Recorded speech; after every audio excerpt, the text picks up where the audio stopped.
Boa tarde, sejam muito bem-vindos. Para quem não me conhece ainda, eu sou a Cristina Amaral, ocupando a função de diretora do Centro de Altos Estudos da PGFN. E hoje, aqui no PGFN Conecta, nós vamos fazer um dos eventos que eu mais gosto, que é o tributo a elas. Assim como eu falo que o PGFN Conecta é para todos, procuradores, servidores, terceirizados, estagiários, isso já está mais que demonstrado, o tributo a elas é um evento para mulheres e para homens também. Isso porque o grupo traz um debate sério, corajoso, fundamentado, sobre questões importantes que afligem o cotidiano feminino. Cotidiano feminino, sim, mas com reflexos profundos na vida de todos que cercam essas mulheres. E conhecer essas questões, conversar sobre elas, debater, ouvir diferentes perspectivas, é um instrumento de melhoria nas relações entre homens e mulheres, entre as mulheres e as próprias mulheres, e por que não entre homens e homens. Então, o tributo a elas é um instrumento de crescimento e evolução pessoal para todas e todos. Feitas essas considerações, hoje a gente vai receber aqui a doutora Valesca Zanello, de quem eu assisti uma palestra e comprei livro e já apaixonei, com a participação do nosso querido Guilherme Lazzarotti. E para abrir os trabalhos, eu vou chamar as colegas do tributo a elas, doutora Renata Barroso e doutora Ayrta Rani. Meninas, com vocês. A doutora Ayrta não vai hoje? Então, tenho o prazer de chamar a doutora Renata Barroso, com vocês a palavra. Muito obrigada, viu, gente?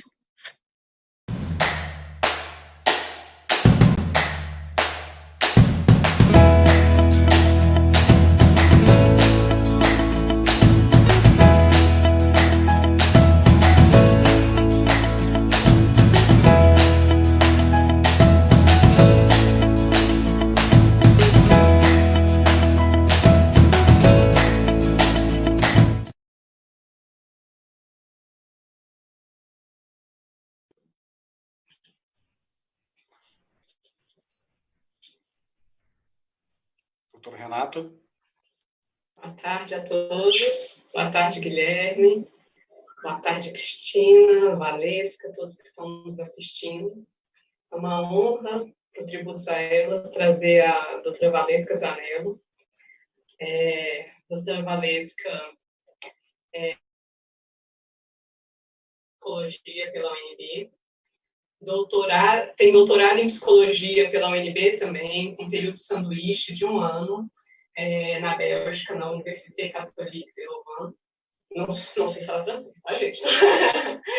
É professora associada do Departamento de Psicologia Clínica da Universidade de Brasília, coordenadora do programa de pós-graduação em Psicologia Clínica e Cultura da UNB, orientadora de mestrado e doutorado no programa de pós-graduação em Psicologia Clínica e Cultura. Ela tem experiência na área de psicologia, com ênfase em saúde mental e gênero. Também é sobre isso que trata o livro dela, maravilhoso. Coordena o grupo de pesquisa Saúde Mental e Gênero, Foco em Mulheres, do CNPq.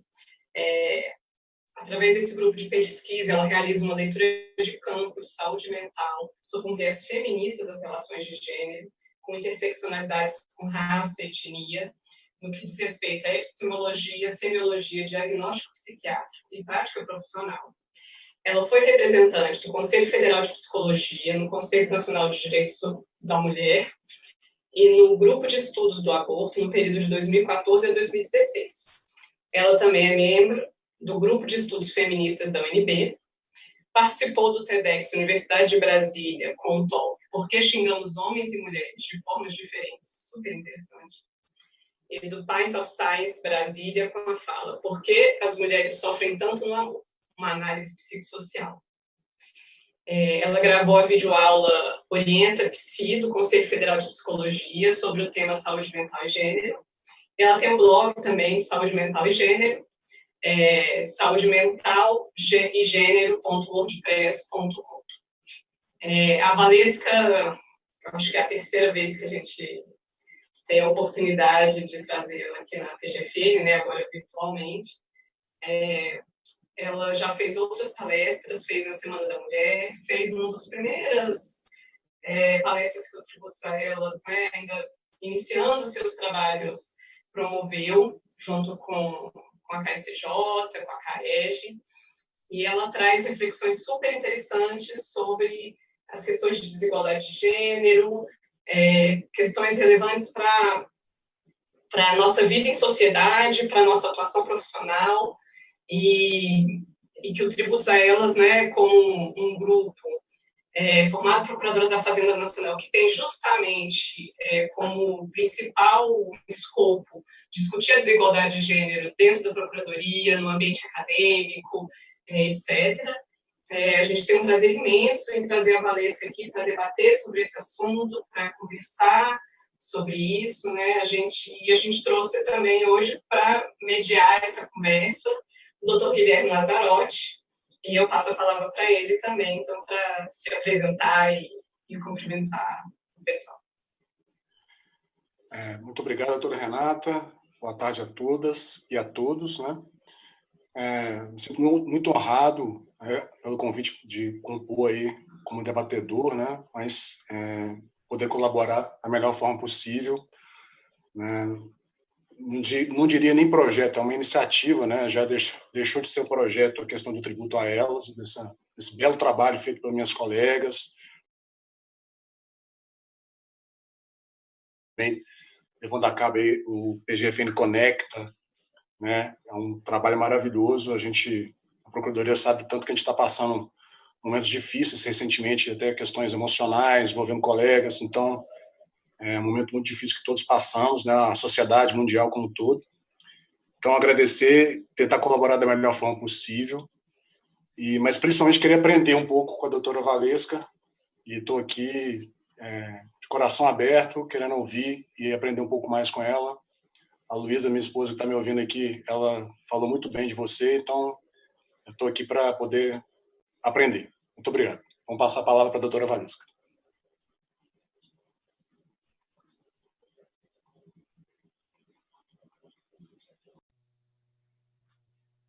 Boa tarde, gente. Quero agradecer o convite e dizer que é um prazer estar aqui com vocês. Eu vou falar um pouco sobre as questões de gênero, como é que tem se dado o processo de constituição do tornar-se homem, tornar-se mulher na nossa sociedade. Mas antes de eu entrar nesse tópico específico, eu queria dizer o seguinte, que esse tempo de pandemia, esse tempo da Covid, tem servido para explicitar de uma forma, vamos colocar assim, gritante, as profundas desigualdades existentes no nosso país, em pelo menos 3 tópicos. Então, as desigualdades econômicas, as desigualdades raciais e as desigualdades de gênero. As desigualdades de gênero são transversais e elas estão se mostrando evidentes em todas as classes sociais. A gente tem no fronte de guerra do combate à pandemia, principalmente as mulheres. Quem mais ocupa as profissões de cuidado na nossa sociedade são as mulheres. Técnicas de enfermagem, enfermeiras, mulheres que lidam com a limpeza, né? E a gente precisa falar sobre isso. Então, assim, o barco não é o mesmo, e o barco é muito mais pesado para as mulheres, inclusive para mulheres de classe média e classe alta. Eu acredito que grande parte aqui da Procuradoria, porque mesmo essas mulheres que estão podendo fazer teletrabalho, elas estão assoberbadas de trabalho em casa. Então, elas estão fazendo o teletrabalho, mas elas estão tendo que cuidar dos filhos, cuidar das tarefas domésticas, e mesmo em geral, a gente está fazendo um levantamento grande, a gente aplicou mais de 5.000 questionários no Brasil, eu e mais 2 colegas da Universidade de Brasília, e principalmente as mulheres mães, elas estão estafadas. A gente vai ter muito problema, já estamos tendo, mas uma das grandes consequências dessa pandemia vai ser a saúde mental das mulheres. Porque mesmo quando os homens têm feito alguma coisa dentro de casa, ainda cabe às mulheres todo o trabalho invisível, a gestão desse trabalho, lembrar, cobrar. Então, a gente precisa falar sobre isso. Isso tem a ver com o que eu chamo de dispositivo materno, que eu vou explicar para vocês. E, já sendo um pouquinho spoiler, o capitalismo ele explora o dispositivo materno das mulheres. Eu vou falar disso já já. Bom, dito isso, antes da gente começar a entrar no tema propriamente dito, é necessário a gente esclarecer um pouco o que é gênero. A gente está vivendo um momento estudiosas, não são cientistas dos temas, têm se arvorado o direito de emitir opinião, como se a ciência fosse opinião. Ideologia de gênero não existe. Não existe. Isso é um discurso ideológico de quem nunca abriu um livro de gênero para ler. Gênero é um campo dentro da ciência que tem pelo menos 50 anos, com pesquisas muito sérias. Então, a gente precisa saber do que a gente está falando. Então, a primeira coisa que eu queria chamar a atenção é que a palavra gênero tem sido usada aqui no Brasil em pelo menos 3 acepções distintas, né? E aqui eu uso uma ideia de um filósofo que eu gosto muito, que é o Wittgenstein, que ele diz o seguinte, que o sentido da palavra é o uso. E quais são os sentidos que a gente tem usado essa palavra? Então, gênero, como a construção do masculino e do feminino na nossa cultura, pensando, então, o masculino e o feminino não como algo essencial, mas como uma construção histórica e cultural, que, portanto, a gente vai falar disso, é mutável. O segundo, orientação sexual, que são as questões homossexuais, bissexuais, assexuais, e a terceira, que é a questão da identidade de gênero, que são as questões trans. São 3 pautas distintas, que podem conversar, podem ter interseccionalidade, mas não são as mesmas. Eu trabalho com a primeira concepção de gênero, né? Vocês vão ver que eu trabalho com uma ideia de binarismo, que a gente chama de binarismo estratégico, é um conceito criado por uma autora chamada Spivak, onde a gente vai trabalhar com binarismo porque a nossa sociedade ainda é profundamente binária. Isso quer dizer o seguinte, que você nascer com o corpo identificado de homem ou de mulher te coloque em espaços sociais de maior ou menor prestígio, maior ou menor privilégio. E existe uma analogia muito grande com a questão racial. Eu considero no nosso país a pior forma de opressão o racismo. Eu vou falar um pouco disso também. Não tem como falar de saúde mental sem tocar nessa questão. E aí a gente tem que pensar a interseccionalidade da condição das mulheres, mas também dos homens negros. Mas muito próximo, de mãos dadas, a gente tem a questão do sexismo. Em ambas as questões, pelo fato de você nascer com uma característica física, você ocupa um lugar de desprestígio. E esse lugar, ele é profundamente adoecedor. Então, enquanto a gente não trabalhar e avançar nas pautas do racismo e do sexismo nesse país, a gente não vai ter verdadeiramente uma democracia. É uma espécie de câncer social, esses 2 problemas. Bom, dito isso, o que é gênero, né? Gênero é uma palavra que surgiu na década de 70, com um autor chamado Robert Stoller, e esse autor, ele já mudou muito o conceito, mas nesse primeiro momento ele dizia o seguinte, existem diferenças físicas anatômicas indubitáveis, inquestionáveis, entre homem e mulher. E gênero seria, então, uma construção social a partir dessas diferenças. São os famosos papéis sexuais, papéis de gênero. Isso foi muito criticado, porque se pensava a ideia de mulher e de homem como algo essencial ainda, como se não houvesse muitas diferenças entre mulheres ou entre homens. Então, principalmente mulheres que não se viam representadas nesse conceito, mulheres negras, latinas, ciganas, indígenas, criticaram esse conceito. Mas os homens também, porque se pensava o masculino no singular. Então, homens que não se enquadravam nessa representação de masculino, como homens negros, homens gays, também criticaram. E isso eclodiu final da década de 80, no que a gente chama de terceira onda do movimento de mulheres ou dos feminismos, principalmente numa autora chamada Judith Butler. Inclusive, é uma filósofa que teve no Brasil e, enfim, a gente passou vergonha, foi achincalhado, um negócio, né, complicado. E o que essa autora define como gênero? Ela diz o seguinte, gênero é uma repetição estilizada de performances. Dito de uma maneira muito clara para vocês, imagina uma performance do teatro. Você vai assistir a mesma peça, Hamlet, e você tem atores diferentes performando o mesmo papel. Você consegue ver que tem o mesmo roteiro, mas cada ator dá um toque pessoal. Essa liberdade desse toque pessoal, ela não é ilimitada, porque se ele inventar muito, você nem percebe que é a mesma peça de teatro. Então, gênero tem a ver com script, que nos antecede quando a gente nasce, porque é gerúndio, está sendo construído no processo histórico e cultural. Mas quando você nasce, isso já está aí, tá? E que diz como você deve performar. Então, em sociedades sexistas como a nossa, o que é interpelado a homens e a mulheres é bastante distinto. Isso é muito importante. Quando você performa dentro quando você não performa, você ganha punição. Essa punição vai desde uma punição social, xingamentos, é algo que eu pesquisei por uma década, mas até a justiça, né? Eu tenho alguns artigos onde eu mostro como, às vezes, a própria justiça acaba sendo uma forma de controle social muito grande e que naturaliza questões de gênero. Bom, um ponto importante é dizer que gênero não é só performance.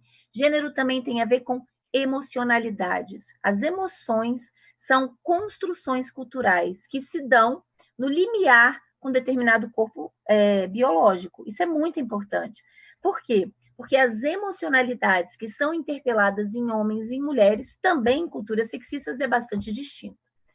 E como é que acontece essa interpelação? Existem vários mecanismos sociais, muito finos, muito sutis, às vezes muito capilares, e existe uma autora que chama esses mecanismos de tecnologias de gênero. Esse é um conceito que foi criado por uma autora que eu gosto muito, italiana, a Teresa de Lauretis. O que a Teresa de Lauretis chama de tecnologia de gênero? São produtos culturais que não apenas representam os valores e estereótipos de gênero, mas reafirmam, recriam. Então, a ideia é o doing gender, tá? Parece uma coisa muito complicada, mas eu vou dar exemplos muito práticos. Numa cultura como a nossa, onde a questão da realidade virtual é tão importante, as principais tecnologias de gênero são as mídias. Música, filme, novela, isso permeia o nosso cotidiano, outdoor. Então, veja, vou dar um exemplo, que inclusive está no meu livro, depois eu mostro a capa do livro no final. Um desenho que fez muito sucesso, foi sucesso de bilheteria, A Pequena Sereia. Qual é a história da Pequena Sereia? É uma sereia Ariel, curiosa, dona do próprio nariz, ela faz o que dá na tenda, né? O pai dela diz assim, não vai em tal lugar, ela não está nem aí. Ela faz o que ela quer, até ela conhecer um homem. Então, conta uma novidade, né, de uma tecnologia de gênero voltada para mulheres que não erija, que não coloque como a coisa mais importante na vida de uma mulher, o central, ter um homem. Prestem atenção nos filmes. Quase todas as histórias das mulheres, mesmo quando elas são cientistas, procuradoras, sempre o elo central encontrou um homem, aí agora não consegue trabalhar, ou vai mudar esse homem. Veja, o que a Ariel faz? Ela vai barganhar com a Úrsula, no fundo do mar, que é a bruxa, para ter um corpo de mulher e trocar a cauda de sereia. E o que ela abre mão? O que ela barganha? A voz. Então, duas grandes pedagogias afetivas para mulheres nesse desenho. O que esse desenho nos ensina? Que a coisa mais importante na vida de uma mulher é ter um homem. E se você quiser ter e manter um homem, você precisa aprender a se calar, tá? Nesse momento, ela pergunta para a bruxa o que fazer. A bruxa diz assim, ela pergunta, como é que eu vou conquistar sem voz? E a bruxa começa a rebolar e diz, para que voz se você tem quadris? E os peixinhos que estão em volta dela, cantam uma musiquinha que diz assim, o homem abomina a tagarela, garota caladinha ele adora. Se a mulher ficar falando o dia inteiro e fofocando, o homem se zanga, diz adeus e vai embora. Né? É uma grande tragédia isso. Não vai querer jogar a conversa fora, que os homens fazem tudo para evitar. Sabe quem é mais querida? É a garota retraída e só as bem quietinhas vão casar. É uma super tecnologia de gênero. Eu escrevi um artigo recentemente com uma aluna minha de iniciação científica sobre as músicas sertanejas, né? Não é meu estilo musical preferido, não sou muito fã, mas para vocês terem uma ideia, de 10 músicas mais ouvidas no Brasil, de 7 a 9 músicas, o estilo é sertanejo. Então, é uma super tecnologia de gênero. E a gente fez, então, uma análise das 300 músicas mais ouvidas no nosso país. Gente, é podre, é péssimo, péssima tecnologia de gênero. Por quê? Geralmente, o que se retrata é a ideia do dispositivo amoroso. Então, assim, muitas músicas onde os homens, a gente divide homens e mulheres, quando um dos dois é quem está cantando, é o cantor. Então, assim, muitas músicas cantadas do tipo, o cara era da balada, saía para beber, até que ele conheceu a mulher que fez ele mudar de vida. Tem uma que é ridícula, onde ele deixou de ser o baladeiro para ir no final de semana para a sorveteria.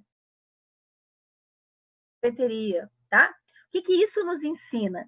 Ensina que o valor de uma mulher não está só em ter um homem, mas conseguir mudar um homem. Então, isso também é muito importante, porque isso vai acabar tendo um impacto na persistência das mulheres na relação abusiva. Conseguir mudar um homem é um sinal, uma chancela do valor na mulheridade.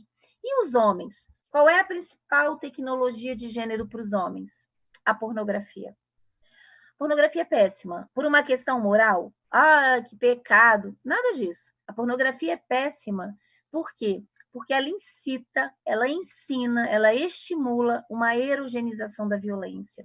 Eu acabei de fazer uma pesquisa e convido vocês a assistirem. Eu montei, com essa vida agora pandêmica, eu estou me tornando uma especialista em realidade virtual, então montei um canal no YouTube, estou fazendo uma live por semana sobre a pesquisa, divulgando conhecimento científico, e essa pesquisa que eu fiz foi sobre os grupos de WhatsApp masculinos. Veja, a gente não entra na casa dos homens, como eu vou explicar para vocês mais para frente, mas eu consegui 6 espiões que ficaram me enviando todo o material compartilhado nesses grupos de diferentes regiões do Brasil, e a minha pesquisa foi sobre isso. A coisa que mais se destacou nos grupos de WhatsApp masculinos é a questão da objetificação sexual das mulheres. Então, a pornografia é uma péssima tecnologia de gênero, porque exatamente estimula isso no homem o tempo todo. A gente vai ver, e eu estou sendo spoiler, porque eu vou voltar a isso quando eu for falar das masculinidades, que a objetificação é o estabelecimento de uma relação de domínio e de controle. Os homens não aprendem outras formas, não são estimulados de ser e estar com mulheres que não passem pela objetificação. Inclusive aqueles que têm amigas, que são parceiros, em geral sofrem bullying no grupo de homens. Eles são vistos como menos másculos, menos machos, vamos botar assim.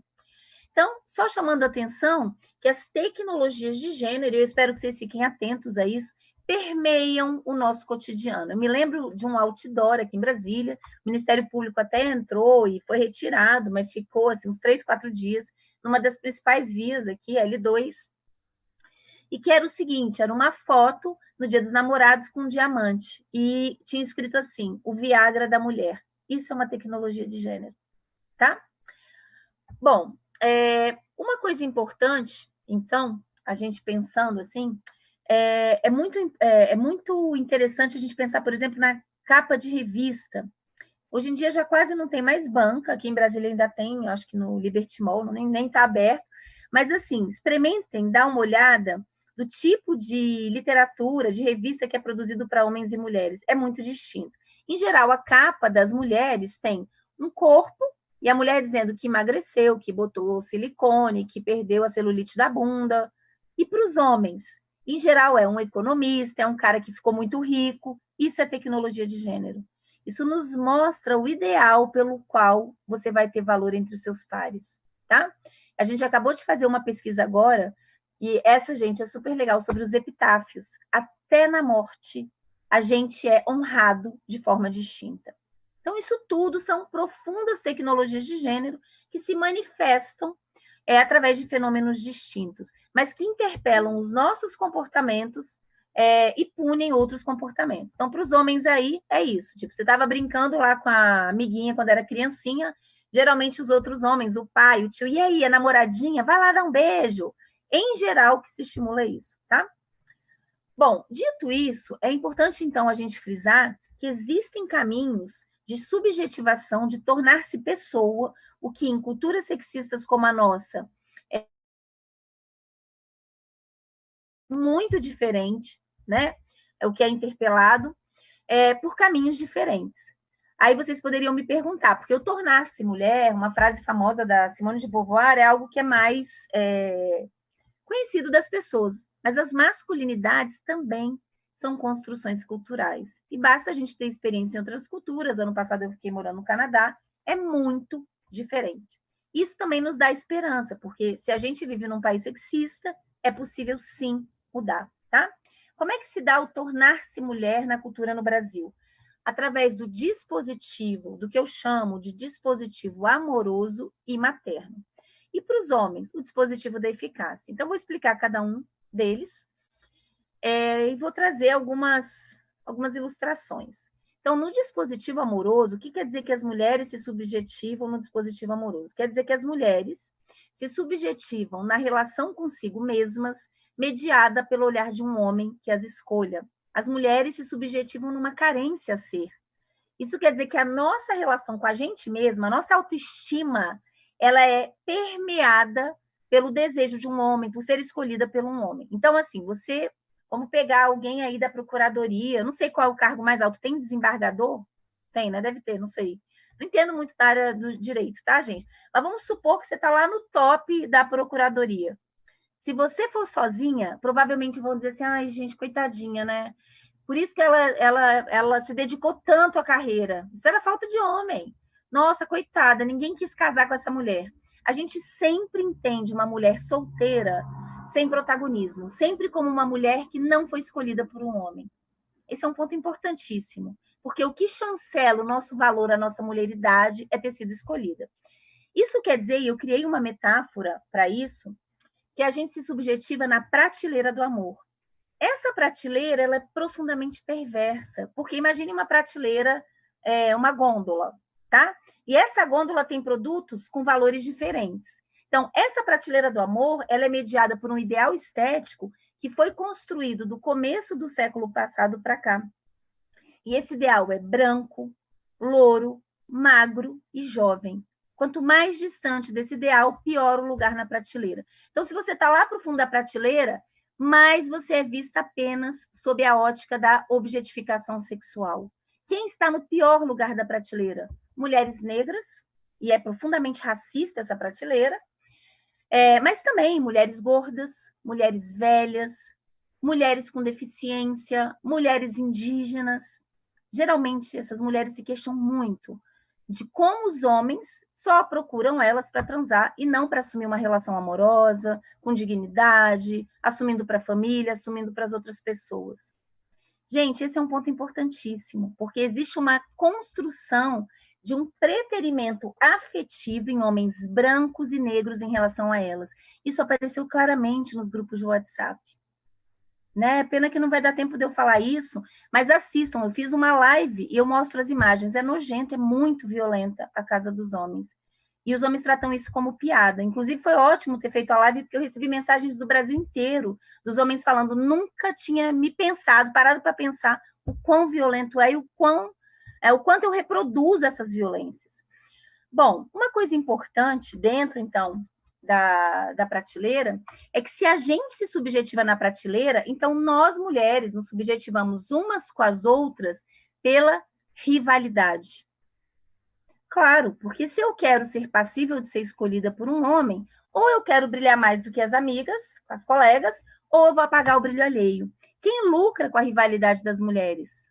Os homens. Vocês já viram a ex e a atual brigando? Fala, deve ser o Brad Pitt, o cara é um perebado? Mas, e o perebado não precisa ser só físico, não. Pode ser mental, pode ser o Bruno feminicida, né? Que recebeu 500 cartas para ter visita íntima. Então, veja, e geralmente muitos homens acreditam que as mulheres estão brigando por eles, porque no fundo não é por eles, é pelo reconhecimento que ser escolhida advém. Esse é um ponto importante, tá? Uma coisa, então, a partir decorrente disso, é que o amor é identitário para as mulheres, como não é para os homens. E às vezes os homens ficam indignados quando eu falo isso, e alguns me dizem, mas eu amo, eu já sofri no amor, eu sofro no amor. Claro, né, gente? Pelo amor das deusas, senão a gente ia mudar para Marte. Homem sofrendo por amor, homem não sofre, homem é de catar de colherzinha. Não é disso que nós estamos falando. Mas eu nunca atendi em 20 anos de clínica um homem que sofresse porque não ama. O homem, quando não está amando, está apaixonado, ele está curtindo a vida, ele está jogando futebol, ele está trabalhando, está viajando, está curtindo com os amigos. Mas eu nunca atendi uma mulher que o tema central, mesmo que não fosse a primeira demanda, quando ela viesse de cara, não fosse amorosa. Mesmo quando elas estão sem ninguém. O que elas dizem é, doutora Valesca, nossa, tem 2 anos que ninguém se apaixona por mim, ou os homens só me procuram para transar. Devo estar feia, velha, gorda, acabada. Então, o problema é com elas. Esse é um ponto importante. Se eu preciso do outro para me sentir bem comigo mesma, com a minha autoestima, se eu preciso ser escolhida e desejada pelo outro, nessa mediação da relação comigo, isso é a vulnerabilização completa e um empoderamento dos homens. Por quê? Quem é eleito para avaliar física e moralmente as mulheres? Os homens. Não se esqueçam que o mais perebado do perebado se acha no direito de te avaliar. Então, o cara tá com aquela pança de cerveja e ele vai dizer, nossa, baranga, engorda. Ou Paulo Guedes falando da mulher do Macron, né, gente? Independente aí de você gostar do Paulo Guedes, o bicho é feio pra caramba. Feio. Mas se arvora o direito de julgar pro Bolsonaro. O bicho é feio. Mas julga a beleza das mulheres. Então, esse é um ponto importante. Quem julga as mulheres são os homens. E quem julga, quem avalia os homens, são os próprios homens. Então, esse, tá? É um ponto importante. Outra coisa, o amor é identitário, e isso implica para as mulheres, em sociedades sexistas como a nossa, um investimento na relação que é muito desigual. Em sociedades sexistas como a nossa, em geral, a gente investe 100 e recebe 1. E quem de nós recebe 10, a gente acha que tirou a sorte grande, já fala, porra, que homem legal. Gente, ele lembra data de casamento, ele consegue te dar um presente que você gosta, ou seja, prestou atenção nos seus interesses. Então, esse é um ponto importante. Os homens lucram com o dispositivo amoroso das mulheres. Eles não precisam se esforçar. O homem no Brasil só fica sozinho se ele quiser, gente. Não estou discutindo que tipo de amor, tá? Só para vocês terem ideia, eu estou orientando uma pós-doutora agora, mulheres que estão em situação de rua, que moram na rua. Tem uma mulher que foi morar na rua porque se apaixonou por um morador de rua. Pergunto a vocês, vocês acham que a gente vai encontrar um homem morando na rua porque se apaixonou por uma moradora de rua? Todo mundo aqui conhece o Sebastião Salgado, né? No livro eu até falo, assistam o filme. Qual a história do Sebastião Salgado?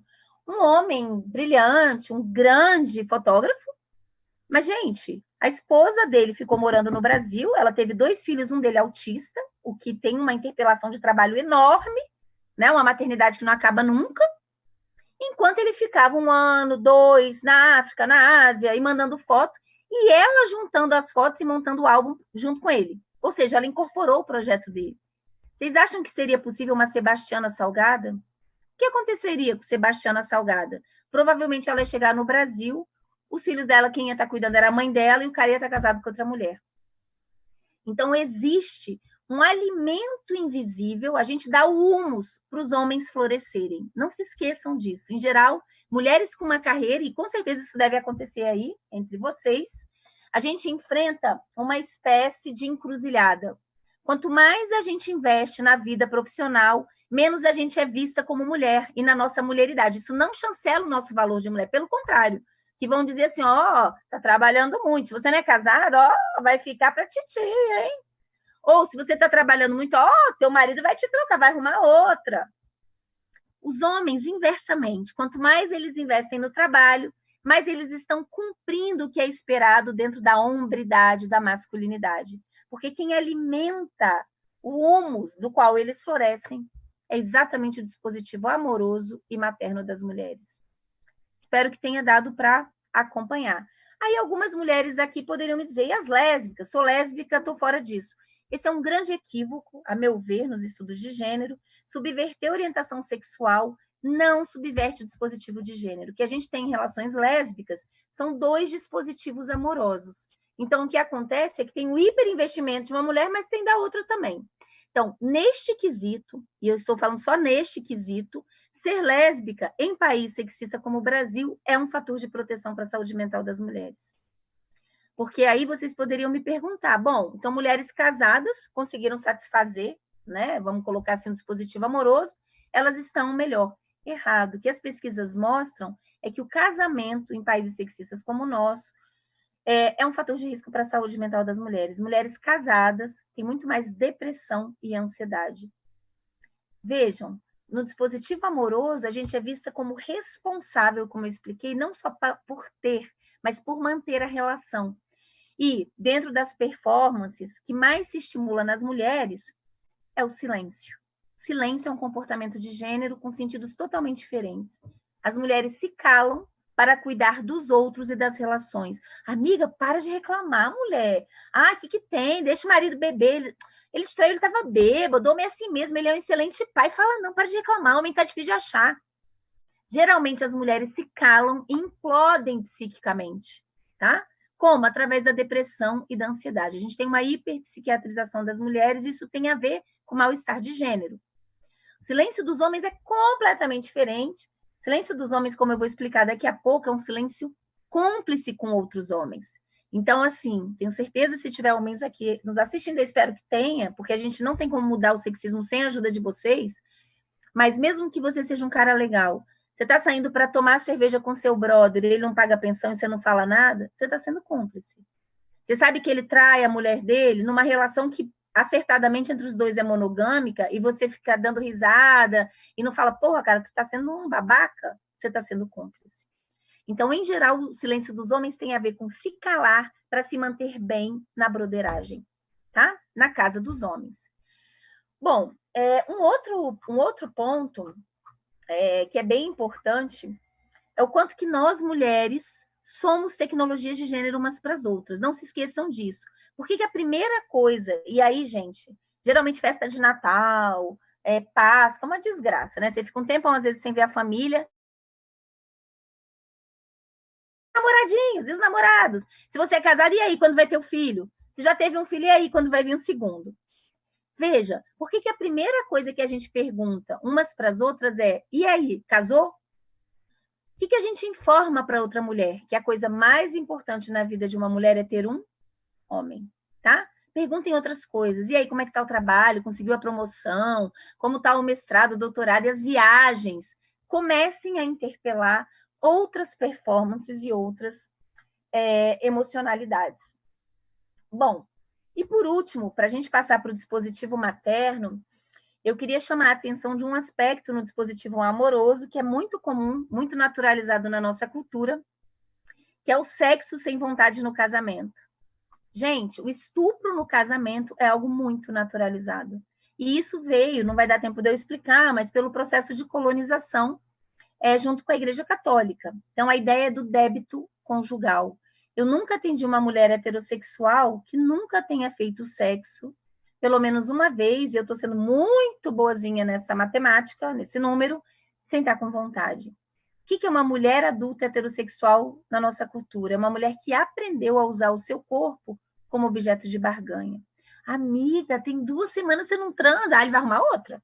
Não, vira para o lado, bota uma calcinha, passa um KY. As mulheres, nós dizemos isso.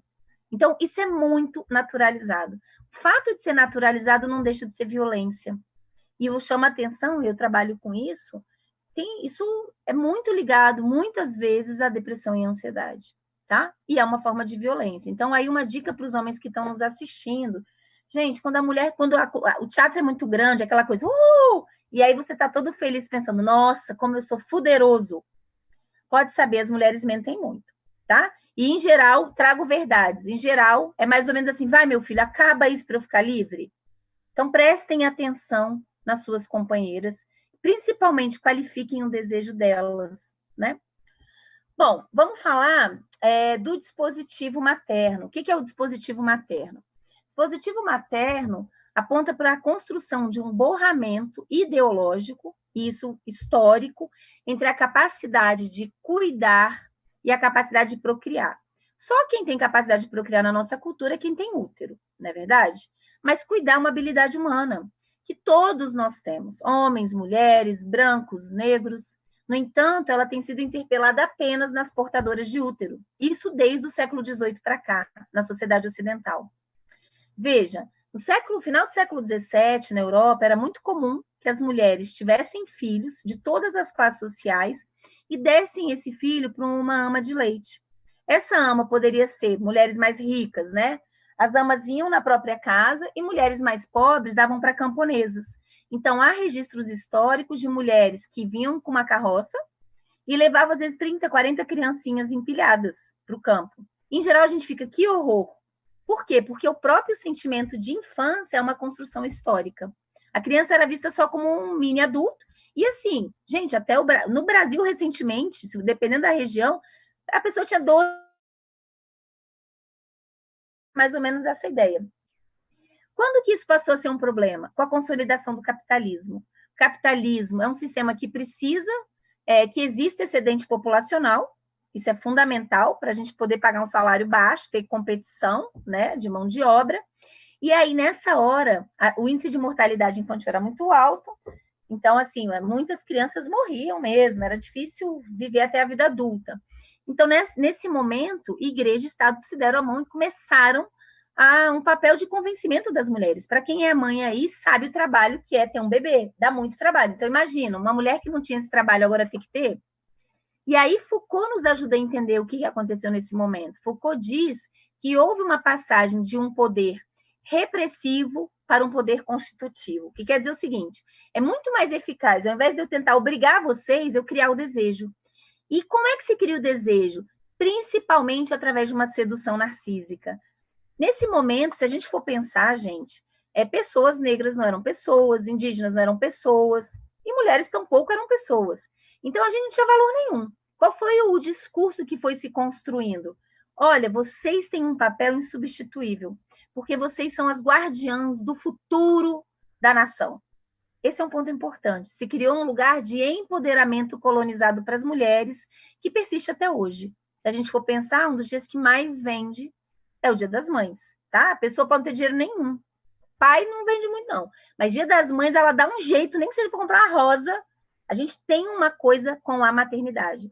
Então, no primeiro momento, se convenceu as mulheres a amamentar, depois a educar, depois, com o surgimento da psicanálise, das psicologias, no final do século XIX e começo do século XX, a mãe foi transformada como a responsável pela personalidade, pela estrutura emocional da criatura.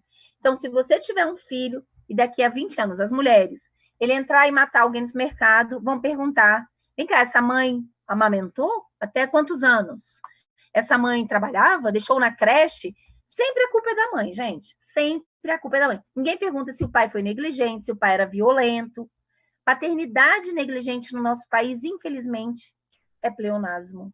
E não estou dizendo só dos 5 milhões de cidadãos, né, que não tem o pai na certidão de nascimento. Estou falando daquele pai abajur, que é aquele pai presente, mas que não exerce a paternidade, é muito comum. Precisamos falar sobre isso. Como é que a gente vê que a maternidade é identitária para as mulheres, como a paternidade não é para os homens? Os homens, quando fazem um pouco, eles são super aplaudidos, eles ganham até post no Facebook, né? Lembram-se do Rodrigo Hilbert?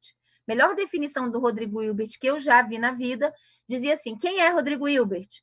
Né? É uma mulher comum. Então, os homens, quando fazem pouco, são super aplaudidos. E quando não fazem, não são lembrados, tá? Quantos homens aí simplesmente abandonam os filhos? E as mulheres? As mulheres, quando fazem muito, porque as mães fazem todo dia muito, elas não são lembradas. E quando elas são lembradas? Quando elas deixam de fazer. Então, isso mostra o quanto a gente é interpelado. Para os homens é uma opção, exercer a paternidade ou não, né? Para as mulheres não é. Então, esse é um ponto importante. E aí, algumas de vocês poderiam dizer assim, e eu não tenho filhos, 40% das mulheres no Brasil hoje não querem ter filhos. E eu acho que tem a ver com essa exacerbação de coisas, de demandas em cima da maternidade que foi construída no Ocidente.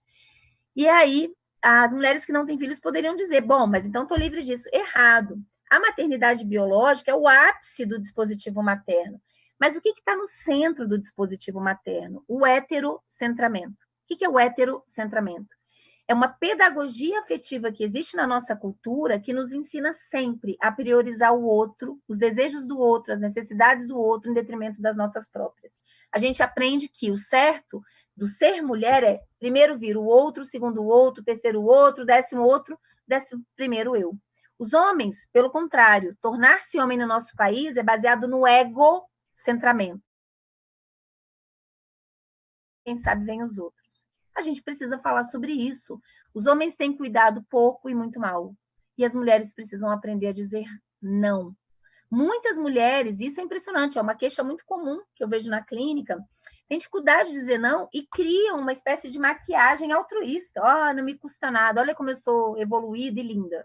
Quando, na verdade, tem uma questão narcísica. Dizer não é correr o risco de abrir mão do lugar onde o olhar do outro te coloca. Tem um luto, gente, mas é profundamente libertador. Então, para as mulheres que estão me assistindo, aprendam a dizer não.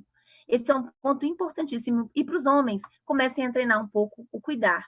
Como eu expliquei para vocês, Covid tem deixado muito explícito, né, as profundas fendas de desigualdade no nosso país. E eu falei para vocês que o capitalismo explora o dispositivo materno.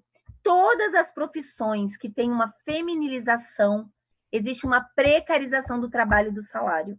Para vocês terem ideia, século XX, houve qual lugar que as mulheres brancas entraram como primeiro lugar de profissionalização? A docência. O que aconteceu com a docência? A gente vê hoje como é que é tratado o salário, se a gente for pegar condições de trabalho, mas a gente está assistindo isso na área da saúde, né? Então, enfermagem, a própria medicina, eu recebi um convite, vou participar de um evento aí nacional da medicina para falar sobre isso, as mulheres já são maioria, então tem uma precarização das condições de trabalho. Por quê? Porque existe uma ideia de que é uma vocação, e se é uma vocação, você não precisa receber muito. Pergunto a vocês que trabalham aí na procuradoria, quem que faz aí as festinhas de fim de ano? Geralmente, quem faz seleção de estagiário? Muito raro ser um homem, gente. Isso é exploração do dispositivo materno. Eu lembro que eu tive uma paciente que trabalhava no escritório de advocacia muito famoso, muito top, né? E ela ficava indignada, ela não conseguia nomear isso, porque ela gastava muito tempo fazendo seleção de estagiário, no final do ano, as festas de confraternização, enquanto os homens ficavam dedicados aos seus grandes projetos e com uma boa remuneração e reconhecimento. Então, comecem a perceber o quanto que é explorado o dispositivo materno. Se a gente for pensar em termos da sociedade brasileira, a gente vai ter, no extremo, aquela que cuida e não recebe cuidado. E, no outro extremo, aquele que mais recebe cuidado e cuida pouco. Quem é que está no pior lugar? Que mais cuida e não recebe cuidado? A mulher negra, tá? A mulher negra. E quem é que está no lugar? E isso é uma energia, vamos botar assim, afetiva, simbólica também, que é invisibilizada. E quem está no lugar que mais recebe? Homem, branco, hétero, rico. A morte desse menino lá agora, vocês devem ter visto em Recife, eu estou chocada. Sinceramente, eu tenho vergonha de ser branca num país tão podre como o nosso. Pensem, a pessoa fazendo a unha, ela não pôde cuidar de uma criança, botar uma criança de 5 anos, claro, porque era uma criança negra, né? Foi bem racista, dentro de um elevador. Então, assim, nós temos que falar disso, tá? E para as mulheres também, percebam o quanto que também nós, mulheres, temos situações distintas e podemos, sim, servir como exploradoras do dispositivo materno de outras mulheres. Para muitas de nós, só é possível ter uma carreira profissional porque outras mulheres estão, vamos colocar assim, em situações de precarização do trabalho. Tanto é que a gente tem, no Brasil, 10% das mulheres brancas são empregadas domésticas e 17% das mulheres negras são empregadas domésticas, tá? Só lembrando que na precarização agora do Covid, quem mais vai pagar o preço são as mulheres pobres. Então, lembrando que ano passado, bom, não vou saber falar o termo jurídico, mas sei lá, o governo aí do Bolsonaro baixou um decreto, uma emenda, sei lá como é que fala, mas que não se pode mais tirar ou descontar do imposto de renda pessoas que tinham assinado carteira de trabalhadoras domésticas, que vejam, ainda é consequente a um país que teve por tantos anos a escravidão. Nossa mentalidade ainda é escravocrata. Então, assim, foi um direito, a PEC das domésticas foi um direito conquistado com muita dificuldade. E agora, não sei se vocês leram, mas mais de 90% das mulheres que são registradas como empregadas domésticas tiveram uma suspensão do contrato de trabalho. Então, assim, se vai ser ruim, o problema econômico não vai ser ruim igualmente para todo mundo. Lembrem-se que nas piores situações, quem está no pior lugar são as mulheres, tá? Então, o recorte de gênero é muito importante. Da mesma maneira que o teletrabalho é muito diferente quando você é um homem ou uma mulher. Para vocês terem ideia, no campo agora acadêmico, fizeram uma pesquisa, os homens aumentaram até 50% a produtividade e a submissão de artigos. E as mulheres, cientistas, pelo contrário. Por que será, né, gente? Quem é que está cuidando da casa, da comida, dos filhos? Então, precisamos falar sobre isso e talvez até pensar nessas políticas públicas que visibilize e precifique mesmo esse trabalho. Bom, Vamos falar, então, agora sobre os homens, né? Sobre a questão das masculinidades. Queria lembrar para vocês que o Brasil, e vocês sabem disso, o Brasil é um país profundamente violento. A gente é o 5º país em feminicídio. A gente tem 180 estupros no nosso país por dia.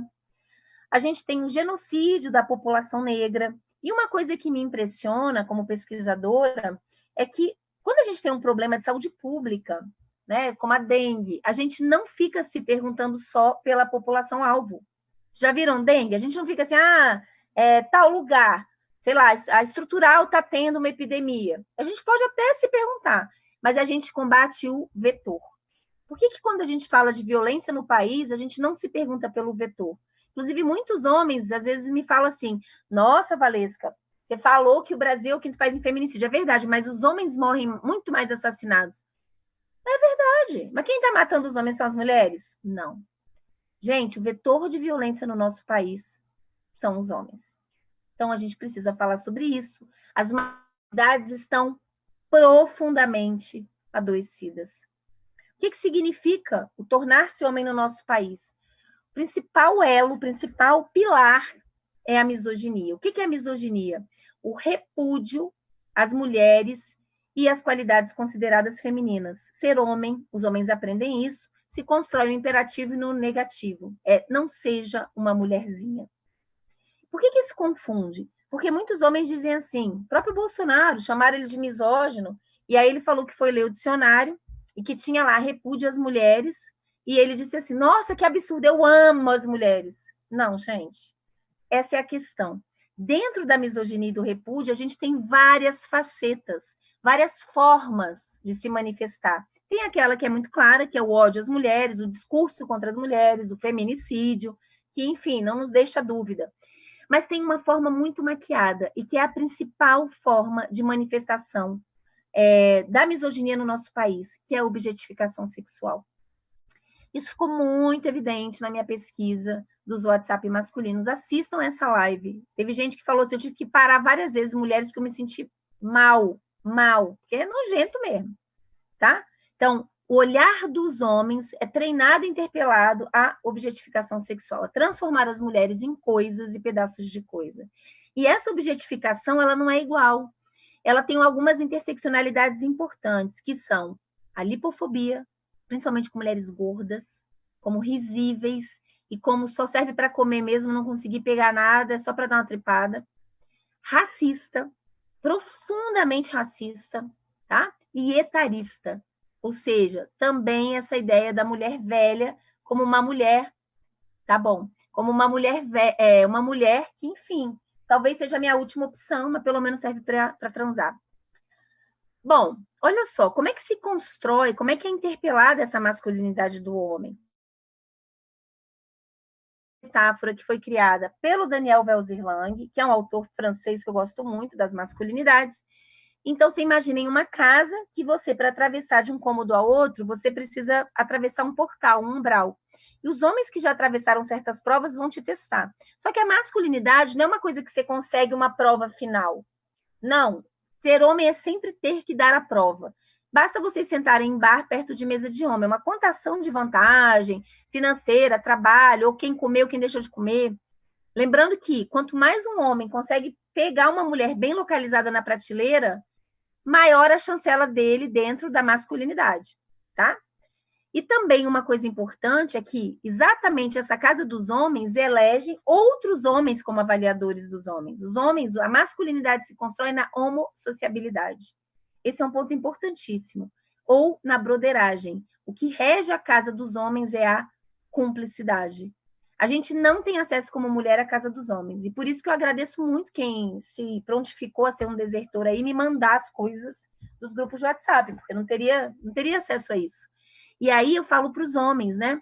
Quando eu vou dar, por exemplo, palestra em universidade, eu falo, gente, teve estupro coletivo aqui. Alguns homens vêm e dizem, mas eu não estuprei. Mas você denunciou? Você fez alguma coisa para parar? Não, você é cúmplice. Você aí que está me ouvindo, você recebe um monte de meme, de peito, de bunda, de mulher nua, de sacanagem com mulher. Mas eu não passo adiante. Mas você treta com coleguinha? Não, você é cúmplice. Nós precisamos de vocês, homens, para desconstruir a casa dos homens. Aí sim, é profundamente entranhado o sexismo. O lugar de vocês não é no palanque sendo feminista, porque, enfim, homem também adora um palanque, né? E o holofote. Esse é o lugar das mulheres, a luta é delas. O lugar de vocês, o fronte de guerra é na casa dos homens. E custa caro, porque isso é incorrer no risco de perder ou de ser mal visto dentro da broderagem, tá? Bom, como é que se constrói? Eu falei para vocês que os homens se subjetivam no dispositivo da eficácia. Esse dispositivo, ele se baseia num duplo pilar, 2 pilares importantes, que é virilidade sexual e virilidade laborativa. Dito de uma forma muito sucinta, ser um verdadeiro homem no nosso país é ser um trabalhador provedor ou um comedor sexual ativo. A questão do trabalho, da mesma maneira que a maternidade sofreu mudanças, o valor do trabalho também. Então, a ideia do trabalho como algo que dignifica o ser humano, como a coisa mais importante, isso só ocorreu com a consolidação do capitalismo. No nosso país, isso se deu de forma muito clara através do processo de urbanização e industrialização no século passado. E aqui é importante dizer que o acesso ao exercício da virilidade laborativa não é igual para todos os homens. Quem é mais alijado desse exercício são os homens negros.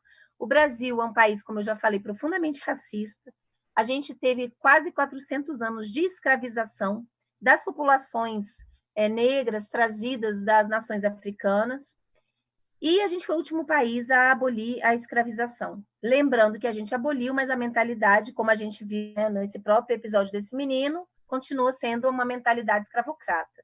Por que eu estou dizendo isso? Porque as mulheres negras continuaram trabalhando na casa das pessoas brancas e os homens negros foram simplesmente jogados nas ruas. Não houve nenhuma política pública de inserção, de reparação histórica com essa população.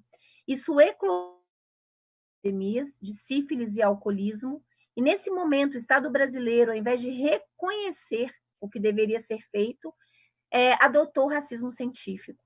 Leu isso como uma degeneração da raça negra, foi um momento de importação da mão de obra branca, pobre da Europa, principalmente italianos e alemães. Essa é uma parte do Brasil muito mal contada, eu acho que a gente passou pouco a limpo, inclusive se romantiza em novela da Globo, aquele negócio de italianos, tchau, bela tchau, é ridículo, gente, é uma parte da nossa história que a gente deveria ter vergonha, não era para a gente ter orgulho, é para ter vergonha, tá? E hoje, quem menos tem acesso, para vocês terem ideia, e são dados do IBGE, quem menos tem acesso aos postos com maiores salários e maior status são os homens negros. Quem menos entra no sistema de cotas nas universidades públicas são os homens negros. Ora, se a virilidade laborativa é um pilar da masculinidade, reconhecimento, é identitário, trabalho é identitário para o homem como não é para a mulher. Eu adoro ser desembargadora. Sim, mas se você trocar sua vida e for só cuidar do seu filho e do seu marido, isso ainda vai te enobrecer como mulher. Tipo, um homem, se fizer isso, ele é um vagabundo, ele é um cafetão. Então, lembrem-se disso, a gente é interpelado de formas diferentes, tá? Então, isso com certeza para o homem negro tem impacto na saúde mental. O que sobra para os homens negros dentro da casa dos homens? O exercício da virilidade sexual. Por isso que se tem tanta brincadeira e música na nossa cultura do negão comedor. Gente, isso parece enaltecer a virilidade sexual do homem negro, mas é profundamente racista. Há uma animalização do homem negro. E muitos homens negros compram esse discurso, assim como as mulheres com a maternidade, como uma forma de empoderamento colonizado. Então, a gente precisa pensar nessas políticas de possibilitação de acesso a essa mobilidade dentro do trabalho e da escolarização, tá? O outro pilar, que é a virilidade sexual, e eu já estou terminando, quer dizer o seguinte, quer dizer que o homem vai ser muito valorizado, vai ser visto como um verdadeiro macho, como eu expliquei, como um comedor. Tem uma dupla injunção para os homens nessa virilidade sexual, que é coma, tá? E desculpa, gente, mas eu não sei falar com outra palavra, tá? Eu sou muito direta. É coma e feche o cu. Eu nunca atendi um homem na minha vida inteira que não tivesse problema ou com o próprio pênis ou com o cu dele. Por quê? São dois grandes fantasmas. Se algum dia ele teve algum prazer, Meu Deus, eu não sou homem de verdade. Ou, se um dia ele brocha, vem a preocupação, vou deixar de ser homem. Vejam, o Brasil é o segundo país maior consumidor de Cialis. Cialis, para quem não sabe, é tipo um Viagra. Quer dizer que a gente tem uma legião de broxa no Brasil? Claro que não, né, gente? A gente tem um excesso de uso recreativo. Porque não basta ser bom, tem que ser excelente. Tem muitos homens, inclusive, morrendo de infarto. Eu tinha um paciente que ele dizia, ele era cardíaco e tomava Viagra, ele dizia, eu prefiro 1000 vezes ser um morto de pau duro do que um vivo broxa. Do que a gente está falando? Tá? Houve uma importação dos valores do mundo do trabalho para a vida sexual. Então, os homens são valorizados pela quantidade de parceiras. Para vocês terem ideia, nesses grupos de WhatsApp, eu recebi no carnaval uma tabela com pontuação. Então, assim, se o cara conseguiu transar, transou com a ex, não conta, perde ponto. Transou com uma mulher assim, assado. A NAN tinha muito ponto, porque era difícil achar uma NAN. MILF, eu não sabia que eu sou MILF. O pessoal aí que tem as mulheres acima de 40 anos, não sei se vocês já ouviram falar da MILF. Mother I would like to fuck. Gente, é uma coisa de louco. Também valia bastante ponto. Então, assim, lembrem-se, o que se estabelece aí é esse olhar que é incentivado, que é uma forma de misoginia, como eu expliquei, da objetificação sexual. Então, precisamos urgentemente, para finalizar aqui a minha fala, precisamos urgentemente trabalhar as masculinidades. Os homens gays, eu esqueci de falar isso, dentro dessa habilidade sexual, são vistos, e é um preconceito, como passivos. Então, eles não cumprem, dentro da expectativa social, essa virilidade sexual. Por isso que há um hiperinvestimento no mundo gay na virilidade laborativa. Tanto é que se discute hoje o pink money, tá? Então, assim,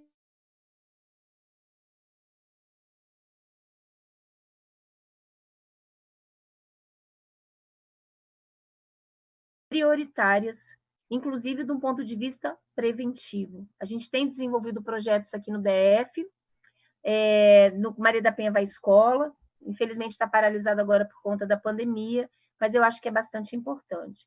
E, por fim, quem tiver interesse, então, eu estou com um canal no YouTube, que se chama Valesca Zanello, tem, inclusive, eu fiz 4 lives, esqueci de falar do livro, que é esse livro aqui, ó, Saúde Mental, Gênero e Dispositivos, tem na Amazon, foi fruto do meu pós-doutorado, e todas as semanas a gente está fazendo uma live com recorte dos dispositivos, pensando pontos específicos. Então, tem uma que a gente fez sobre as músicas sertanejas, como Pedagogia do Amar para as mulheres, sobre o dispositivo amoroso, suicídio e masculinidades, mulheres que não querem ter filhos. Essa semana agora, na quarta-feira que vem, a gente vai ter uma que é sobre mulheres que não têm desejo sexual em relações prolongadas com mais de um ano, que são 90% das mulheres. A maioria das mulheres só tem desejo responsivo, ou seja, elas não tomam geralmente assim, elas não tomam a rédea da vida sexual, elas mais respondem ao desejo do parceiro.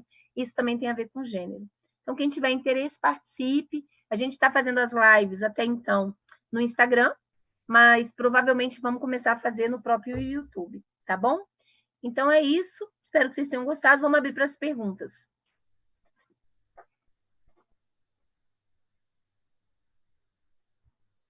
Então, agora passo a palavra para o Guilherme, não é isso? E Renato. Oi, Renato.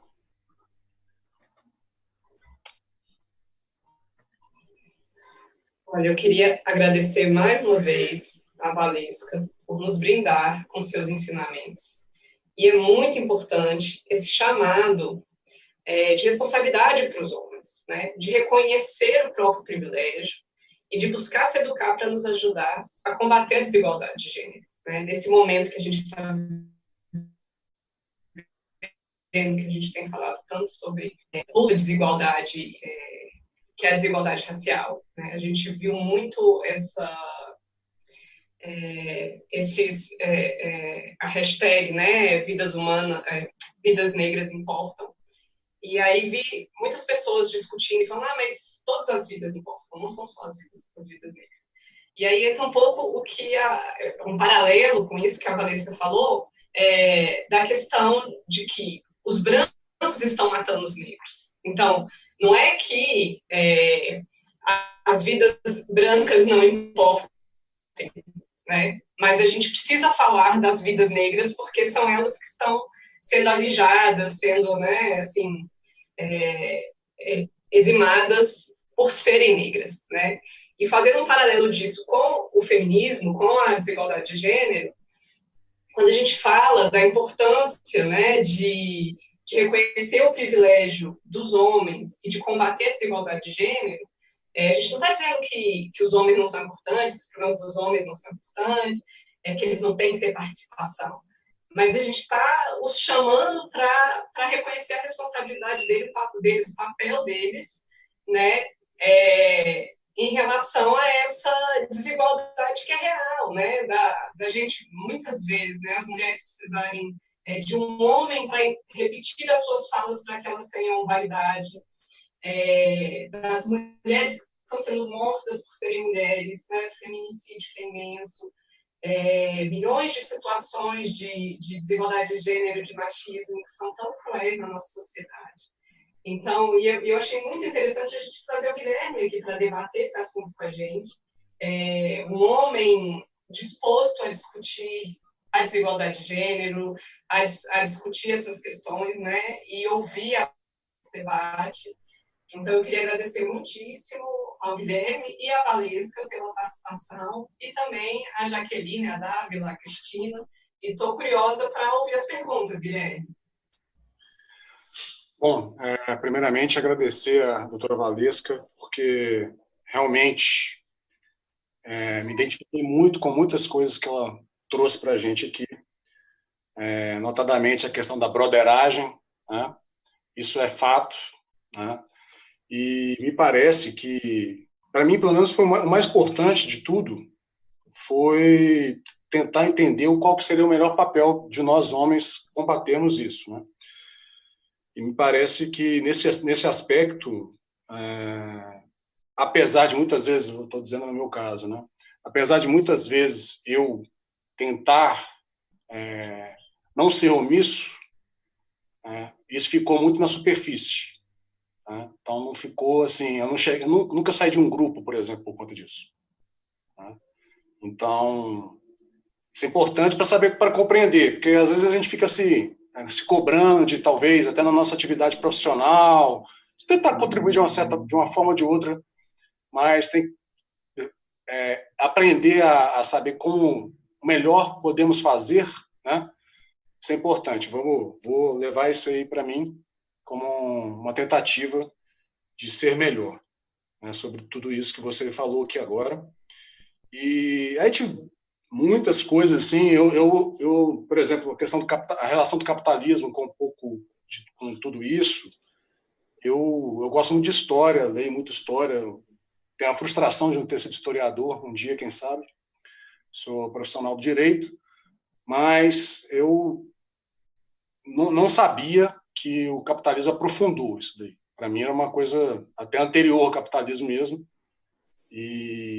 mas é importante também ter essa construção. Depois eu posso voltar a falar mais algumas coisas sobre isso, mas eu queria passar para as perguntas, porque o nosso tempo também é curto. A partir de quais formas, eu vou fazer umas perguntas, eu acho que eu vou priorizar as perguntas das pessoas que se identificaram aqui, tá, Jaqueline? A pergunta da Clara. Sobre consequências profissionais, poderia falar um pouco da necessidade de igualar a licença parentalidade para pais e mães?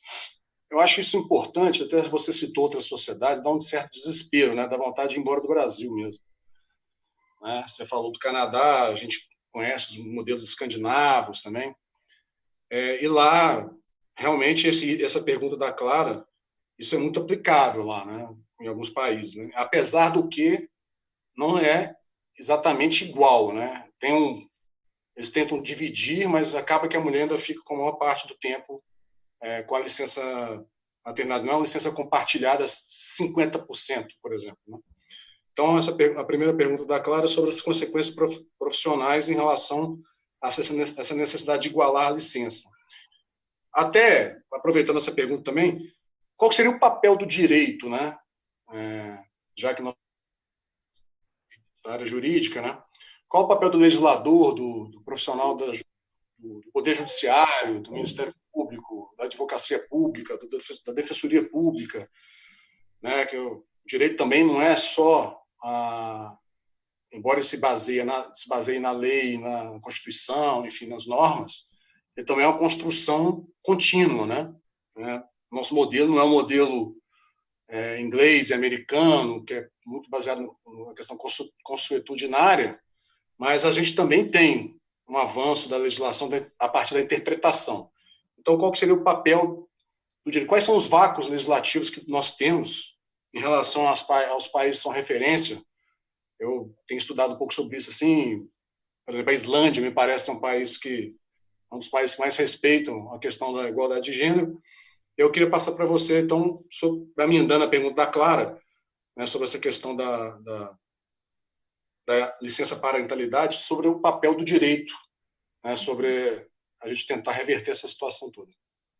Olha só, Guilherme, primeira coisa, leia o livro da Silvia Federici, já que você falou que gosta de história, se chama O Caliban e a Bruxa, você vai adorar, porque exatamente ela é uma grande historiadora e ela vai contar a questão aí, como é que existe uma omissão. Você sabe que a história é sempre contada a partir de um ponto de vista, a gente vai ter a história canônica, né? E que grupo a gente vai, que perspectiva a gente vai valorizar ou não. Então, é bem interessante. E depois pego o livro também para ler. O meu livro tem uma parte histórica que é a configuração dos dispositivos no Brasil, tá? E são 2 livros que conversam bastante. Então, o capitalismo ele é muito importante e ele precisa de 4 grandes patas para sobreviver, que é o classismo, o especismo, que é uma relação de instrumentalização da vida animal, a nossa relação com os animais, que antes era muito mais sacralizada e hoje em dia é muito mais, a gente vê uma vaca como um amontoado de bifes, né? A gente não vê como um ser vivo, com vida própria, mas também o racismo e o sexismo. Então, vale a pena, é um livro, eu, pelo menos quando eu li, eu não conseguia parar de ler, bem legal. Sobre a pergunta da Clara, então, Clara, o que acontece? A gente tem no Brasil uma judicialização muito grande da discussão das desigualdades, e dá para entender, porque às vezes a gente precisa criar uma lei até para tentar fazer uma reparação histórica, mas não é suficiente. Por exemplo, quando a gente pega a Lei Maria da Penha, é uma das leis mais avançadas do mundo no combate à violência. Só que se a gente ficar só na judicialização, daqui a 30 anos eu vou estar aqui dando a palestra, falando talvez as mesmas coisas. A gente tem que pensar a questão das desigualdades como um problema da sociedade, onde a gente precisa enfrentar de múltiplas formas. E a principal delas, a meu ver, tem que ser na educação. Tem que ser preventivo. A mudança vem daí. Então, assim, você pode até criar outras regras, igualar a licença parentalidade. Mas sabe o que vai acontecer no nosso país? Os homens vão usufruir a licença parentalidade e vão terceirizar os cuidados das crianças. Então, tem pesquisas que mostram, e aí eu posso dizer eu estou escrevendo um artigo agora com 2 colegas sobre a guarda compartilhada. O que tem sido muito comum? Quem cuida dos filhos na guarda compartilhada ou é a nova esposa, ou a namorada, ou a mãe, e a gente achou quadros até da vizinha. Os homens exploram o dispositivo materno, porque eles não... dá trabalho cuidar, gente. Tem benefício, você ganha, tem um lastro afetivo que você ganha. Mas eles não sabem cuidar, eles não aprendem, também não têm muito interesse, porque não precisam, porque outras pessoas cuidam para eles, e geralmente são as mulheres. Então, assim, eu acho que tem que ter avanços no sistema judiciário, acho que é importante, mas o que eu queria chamar a atenção é que isso não garante. Então, a gente tem que pensar em várias frentes, tá? Se for só pela justiça, o que vai acontecer isso? Eles vão usar, provavelmente, a licença paternidade para outras coisas. Inclusive, Guilherme, você trouxe aí, tem países onde a licença parentalidade é decidida no casal. Isso eu acho bem legal. Tipo assim, não é a justiça não vai dizer tanto para o pai, tanto para a mãe. Fica 2 semanas, entendeu? Isso também traz uma possibilidade, talvez, de atender as demandas individuais do casal. Eu acho que é importante. A questão do cuidado tem que ser valorizado como trabalho. Cuidar não é vocação. Cuidar é uma habilidade humana. A gente tem no Brasil mais de 300 etnias indígenas e muitas delas, a mulher, a portadora do útero, procria, mas o cuidado é coletivo. Então, uma coisa que eu posso dizer para vocês é que tem aumentado a depressão pós-parto, as mulheres mães estão estafadas. A maternidade na nossa cultura é um negócio pesado, profundamente pesado, e pior ainda, as mulheres não podem nem falar do mal-estar na maternidade. Muitas, inclusive, começam mesmo a serem medicalizadas logo no início, tá? Por quê? Porque elas estão sobrecarregadas. E sobre a questão do papel do direito, então é isso, Guilherme, eu acho que é super importante, mas não é suficiente. Eu acho que é muito importante quando anda de mãos dadas com ações, né, com iniciativas da sociedade civil. A gente tem que pensar de uma forma, o combate às desigualdades de uma forma múltipla. Por exemplo, a gente teve agora, né, todo mundo sabe recentemente, toda essa história aí de ideologia de gênero. Vocês imaginam, para quem estuda, pesquisa isso, eu para publicar um artigo são 3 anos, e fazer, e pares, quer dizer, aí vem uma pessoa que nunca abriu um livro opinar sobre a ideologia de gênero. Tá difícil. Mas veja, a Lei Maria da Penha, a lei, me garante que é obrigatório na escola que se combata a violência de gênero. Então, essa brecha na lei torna a presença, eu tenho parceria com o TJ aqui em Brasília, é um projeto, né? O coordenador é o Dr. Benhur Visa, que é meu parceirão, a gente faz várias coisas juntos. Então, assim, mas abre e obriga a escola a abrir as portas para a gente trabalhar. Então, assim, a lei é importante, mas se só tivesse a lei e a gente não exercesse, não fosse lá cobrar, não ia adiantar nada, entendeu? Então, a gente tem que pensar nas duas coisas, né? Que a gente precisa ter mais mulheres, não só operando a lei, porque o judiciário ainda é profundamente machista e sexista, digo isso porque dei cursos pela Infam, junto com o Dr. Benhur, pelo Brasil, e, assim, em geral, você tem 85% das turmas eram homens, tá?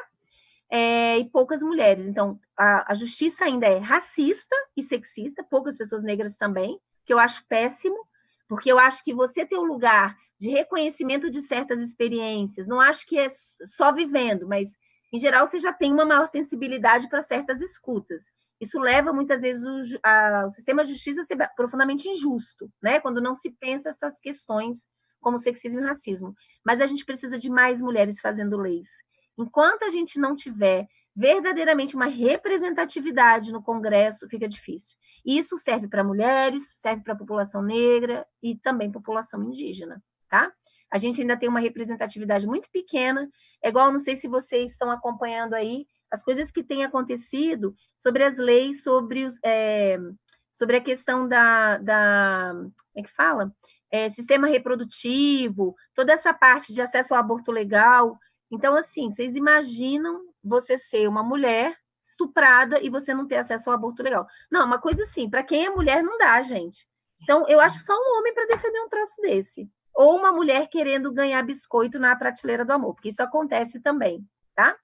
Então, a gente realmente precisa ter maior representatividade e pautar coisas que dizem respeito só a gente, exatamente porque a gente tem um determinado lugar de fala. Agora, vocês são fundamentais.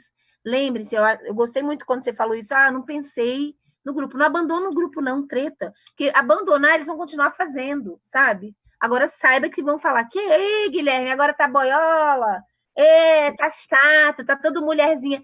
Vai sofrer bullying, e o bullying na casa dos homens é violenta. Mas a gente precisa de vocês. Então, um sozinho não dá conta, mas quando começarem a ser 10, 15, a gente pode mudar a história. Como professora, eu acho que o Brasil, gente, está bem ruim, mas eu ainda sou otimista, tá? E acredito muito na educação, porque eu acho que educação é transformação.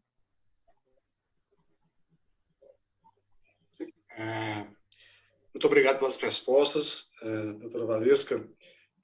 A pergunta está clara ainda. Aumentar a licença maternidade protegeria ou pioraria a situação da mulher? E uma pergunta dela também com relação a como apoiar as mulheres no ambiente do trabalho. Como o quê? Apoiar as mulheres no ambiente de trabalho. Tá. Bom, então olha só, a licença maternidade, se aumentaria ou não o problema da mulher? Gente, isso depende. Porque olha só, no Brasil, se a gente aumentar a licença maternidade, provavelmente a gente vai ter mais mulheres não sendo aceitas no trabalho, porque a gente tem um tipo de... Então, a chance da gente ter mais mulheres em situação de pobreza é grande. Talvez eu hoje, uma das coisas pelas quais eu luto, e aí eu acho também que tem essa hiperconcentração de trabalho em cima das mães, eu acho que a gente tem que ter mais creches. Que a creche não seja só um direito das mulheres que ganham bem, porque podem terceirizar ou com uma babá ou pagar a creche. Creche aqui em Brasília, gente, é um preço absurdo. Eu não tenho filho, uma amiga minha um dia desse falou o valor da creche, eu quase caí para trás. Qualquer pessoa tem que ter quase 2 empregos para poder pagar a escola de filho particular. Então, assim, educação, incluindo creche, é obrigação do Estado, e principalmente é dever do Estado com as mulheres. Então, nas próximas eleições, não se esqueçam disso. Que candidato ou candidata está falando sobre isso? Porque isso é um direito das humanas. Quando a gente fala de direitos humanos, em geral, a gente esquece os direitos específicos das humanas. Uma coisa que eu posso te afirmar, Clara, é que creche é a intervenção em saúde mental das mulheres. Geralmente, as mulheres que estão em sofrimento grave, quando tem a creche, isso abre a possibilidade das mulheres poderem retomar e se realizar no trabalho, voltar a estudar, principalmente mulheres pobres. As coisas que elas mais nos pedem não é ter assistência psicossocial, eu queria uma creche para eu poder fazer um supletivo, porque numa sociedade letrada sem educação você não tem chance de mobilidade social. Então, eu acho que a primeira coisa, mais do que aumentar a licença maternidade, é dar condições das mães, das mulheres trabalharem, fazerem as coisas, sabendo que seus filhos estão bem cuidados e que elas estão liberadas para fazerem outras coisas. Isso é direito das humanas, tá? Em relação ao que fazer para apoiar, eu acho que a primeira coisa é identificar quais são os principais mecanismos sexistas em cada instituição. Então, fica difícil dar uma resposta genérica, porque eu tenho, apesar de ter coisas em comuns, eu tenho certeza, eu posso dizer do sexismo na universidade, que eu tenho certeza que vão ter coisas em comuns, tipo mansplaining, você tá lá, o cara, eu sou especialista num tema, isso já me aconteceu, e agora eu como coordenadora. Então, assim, eu vou falar, eu pesquisei xingamento. Tinha colega meu que nunca estudou e nada e vinha me dar aula de xingamento. Então, eu falo hoje, olha, você está fazendo mansplaining, meu filho. Se você quiser, eu te dou aula. Ou, quando você está num cargo de poder, né? Eu estou agora como coordenadora, os homens lidam muito mal quando você é a chefe. Então, tem várias coisas. Como você, mulher, pode ajudar? Se você estiver presenciando o mansplaining, é muito mais fácil para quem está do lado de fora apontar e o cara ficar assim, nocauteado, do que quem está de dentro. Então, fala, olha, você está fazendo um gaslighting, que é a violência psicológica. Quer dizer, ajudar outras mulheres e, principalmente, trabalhar a rivalidade. Quanto mais a gente trabalhar a dororidade ou a sororidade, mais a gente retira os homens desse lugar onde eles estão tão investidos de privilégios. Eu queria fazer um comentário aqui também, que eu fiquei lembrando de uma visita, até uma visita institucional que meu marido fez, ele é servidor público também, fez uma visita para os parlamentos britânico e escocês, né? E algumas coisas nos parlamentos, principalmente no parlamento escocês, o impressionaram muito. Uma dessas coisas foi, a maioria dos cargos de liderança eram ocupados por mulheres. Então, a líder do governo, a líder da oposição, a presidente do parlamento, eram todas mulheres. E a gente, né, ficou pensando assim, mas, né, será que é só porque é um país de primeiro mundo, como a gente diz? E algumas questões assim que ele observou que fizeram muito sentido, assim, até para propiciar que mulheres pudessem ocupar esses cargos de destaque, né? E aí eu lembrei disso nessa pergunta do apoio, né? E uma dessas questões era o seguinte: não importava quão importante fosse a discussão que estivesse acontecendo no parlamento. 19h, a sessão era encerrada e a discussão ficava para o dia seguinte. Ao contrário, aqui no Brasil, em que as sessões, às vezes, né, discussões de projetos de lei importantes, de medidas provisórias e tal, viram à noite, vão até 4h, e no serviço público mesmo, né, não precisa, no executivo, não precisa ir para o legislativo da noite, exigência de disponibilidade de trabalho nesses horários, que teoricamente são horários que você está com a sua família, né? Então, essa pequena mudança de você, 19h, encerravam-se as sessões, era algo pequeno, mas que permitia duas coisas. Uma, que as mulheres pudessem assumir posições de liderança, porque elas poderiam fazê-lo sem prejudicar o tempo e o convívio com a família, as que tivessem família. E a outra questão é a seguinte: não havia, com isso, os homens também não tinham uma desculpa para não participarem da vida familiar e do cuidado por estarem trabalhando, estarem na sessão. Então, assim, existem diversas atitudes e diversas questões que a gente pode pensar até institucionalmente para tentar combater, de alguma maneira, essas desigualdades, essa dificuldade que nós, como mulheres, principalmente as que são também mães, têm de encarar a maternidade, a vida privada e conciliar isso com a nossa vida institucional, com as demandas que a gente tem, com as exigências que nos fazem, sem considerar essa sobrecarga que a maternidade traz. E que os homens só conseguem porque eles estão lá trabalhando e tem alguém cuidando dos filhos, da casa, ele chega, já tem a sopinha, a comidinha, a roupinha limpa. Então, é isso, é um trabalho invisível e que é um trabalho que quem está pagando somos nós. Então, não se esqueçam que o humus, né, quem fornece o humus para os homens florescerem, para serem grandes homens, grandes políticos, grandes procuradores, grandes sei lá o quê, é o dispositivo amoroso e materno das mulheres. E a gente tem que pensar, talvez aí politicamente, legalmente, como rearranjar a distribuição dos cuidados. Porque cuidar, mas também receber cuidados, né? Doutora Valesca, aproveitando aqui também algumas perguntas, e pegando esse gancho da Renata aí também. Além da questão da creche, né, de você investir mais nas creches, tem a questão da educação, obviamente, que se você trabalhar já com um menino, né, um garoto, é diferente de você trabalhar já com um adulto, com uma pessoa já de idade e tal. Mas redução de jornada de trabalho, por exemplo, como a doutora Renata estava mencionando, né, na nossa instituição mesmo, a gente poderia, por exemplo, determinar que não passaria de tal horário, como ela falou, 19 horas, cada instituição, cada empresa poderia adotar isso. Mas nesses países mesmo em que a gente verifica que é uma sociedade mais progressista em relação a esses temas, você observa que, além da questão da carga horária das escolas serem em tempo integral, né, você também observa que o horário de trabalho, tem alguns países, acho que até a Alemanha agora reduziu para 37 horas ou 35 horas semanais. Então, todas as pessoas sabem que vão começar a trabalhar 8 ou 9 horas e, sei lá, 4, 5 horas da tarde as pessoas estão saindo. Então, não tem essa situação de o homem tem que ficar até mais tarde porque tem que desempenhar tal atividade na empresa. Então, assim, são esses conjuntos de medidas legais que a gente poderia também trabalhar, né?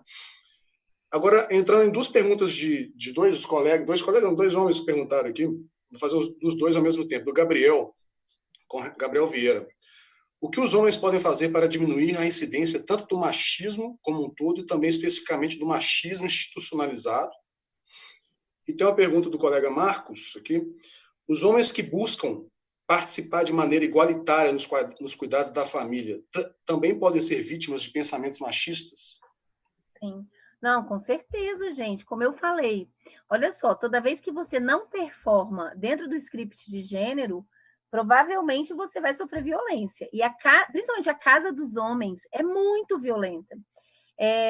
Quem foi que fez a segunda pergunta? Foi o Gabriel? Não, foi outra pessoa, né? Marcos. Dê uma olhada, Marcos, lá no meu canal, na live que a gente fez sobre suicídio e masculinidades. Porque, na verdade, foram tentativas, e uma das coisas mais, assim, violentas é exatamente homens que não performam dentro daquilo que é idealizado, o que eles sofrem. Por isso que é um preço a se pagar, né? E por isso que é importante também se juntar a outros homens que estão tentando desconstruir. Agora, em relação voltando à questão da redução de jornadas, mas se a gente tiver redução de jornada no Brasil, vamos supor que tivesse. Sabe o que a gente vai ter? Bares mais cheios, vai ter, tipo, não necessariamente o cara vai para casa. Gente, agora, nesse momento de pandemia, tem gente, você passa em bar, tá cheio de homem quando você vai no mercado. Veja, a gente tem distribuição aqui no DF de máscaras. Eu não sei se vocês estão percebendo isso, mas eu tenho sempre voltado nisso. Masculinidade é um problema de saúde pública. Não adianta ter vacina e máscara e os homens não usarem máscara, porque usar máscara é assumir uma fragilidade, a sua mortalidade. E os homens aprendem que fragilidade é fraqueza. São coisas totalmente diferentes. Você tem que ser muito forte para assumir a sua fragilidade. É o contrário. Então, assim, muita essa coisa, eu não estou nem aí. Então, assim, é um problema que não adianta, tá? Então, assim, o fato de ter redução não necessariamente, e pelo tipo de masculinidade que eu venho pesquisando no nosso país, claro que vai ter exceção, gente, mas em geral, eu acho que os homens vão fazer outras coisas, vão achar, ai, que bom, vou poder agora correr na orla, maravilha, agora vou poder fazer academia, vou jogar tênis com os amigos. Então, assim, porque eles não sabem cuidar e não estão muito interessados, porque cuidar também pesa. Então, assim, a gente tem que ter uma mudança de base, e educação é muito importante. Sou muito favorável à creche, à educação em tempo integral. Eu acho que deveria ser obrigatório no nosso país, a criança devia entrar às 8 e sair às 6. E para todo mundo, porque também é uma chance que o Estado tem de fazer a diferença. Estava tendo essa discussão aí, quem quer fazer educação em casa? Gente, educação não é o seu filho para você está educando para o mundo, para ser um cidadão que vai conviver com outras pessoas e que tem que ter um mínimo de valores em comum. Um deles é a democracia, o respeito à diversidade. Então, eu sempre imagino, até como professora, quando eu estou numa sala de aula com adultos, sei lá, com 70 alunos, eu sempre penso, é a chance que a existência está me dando para eu fazer diferença nessas pessoas. Ou seja, para eu semear coisas que talvez nem vão florescer agora, vão florescer para frente. Então, educação é muito importante. Eu acho que teria que ser prioridade no nosso país, tá? E começar muito cedo mesmo. E em relação à questão da incidência do machismo institucional, Gabriel, eu acho que tem várias coisas que você pode fazer. Por exemplo, numa reunião, voltando, né? Eu falei de uma mulher nomear. Um homem nomear o sexismo que o cara está fazendo é melhor ainda. Melhor ainda. De dizer, pô, cara, toda hora você interrompe a Renata. Ela não pode falar nada que você toda hora corta. Deixa ela falar. Façam isso. Isso é atividade do cotidiano. Vocês vão ser tidos como chatos. Eu sou. Geralmente é igual quando contam piada, eu já falei, a Valesca está aqui. Falei, então nem conta na minha frente, por favor. Vocês estão entendendo? Vocês têm um papel fundamental. Por exemplo, eu fiz uma live agora, semana passada, no Conselho Regional do Pará. E eu recebi, né? Alguém me mandou lá contando o seguinte, que um dos grupos, tinha um cara lá que era do judiciário, que um dos grupos que ele participava, que era só de homens, a foto do WhatsApp era um seio de uma colega de trabalho. Acho que um deles se envolveu com ela. Gente, é nojento, é repugnante, espera aí.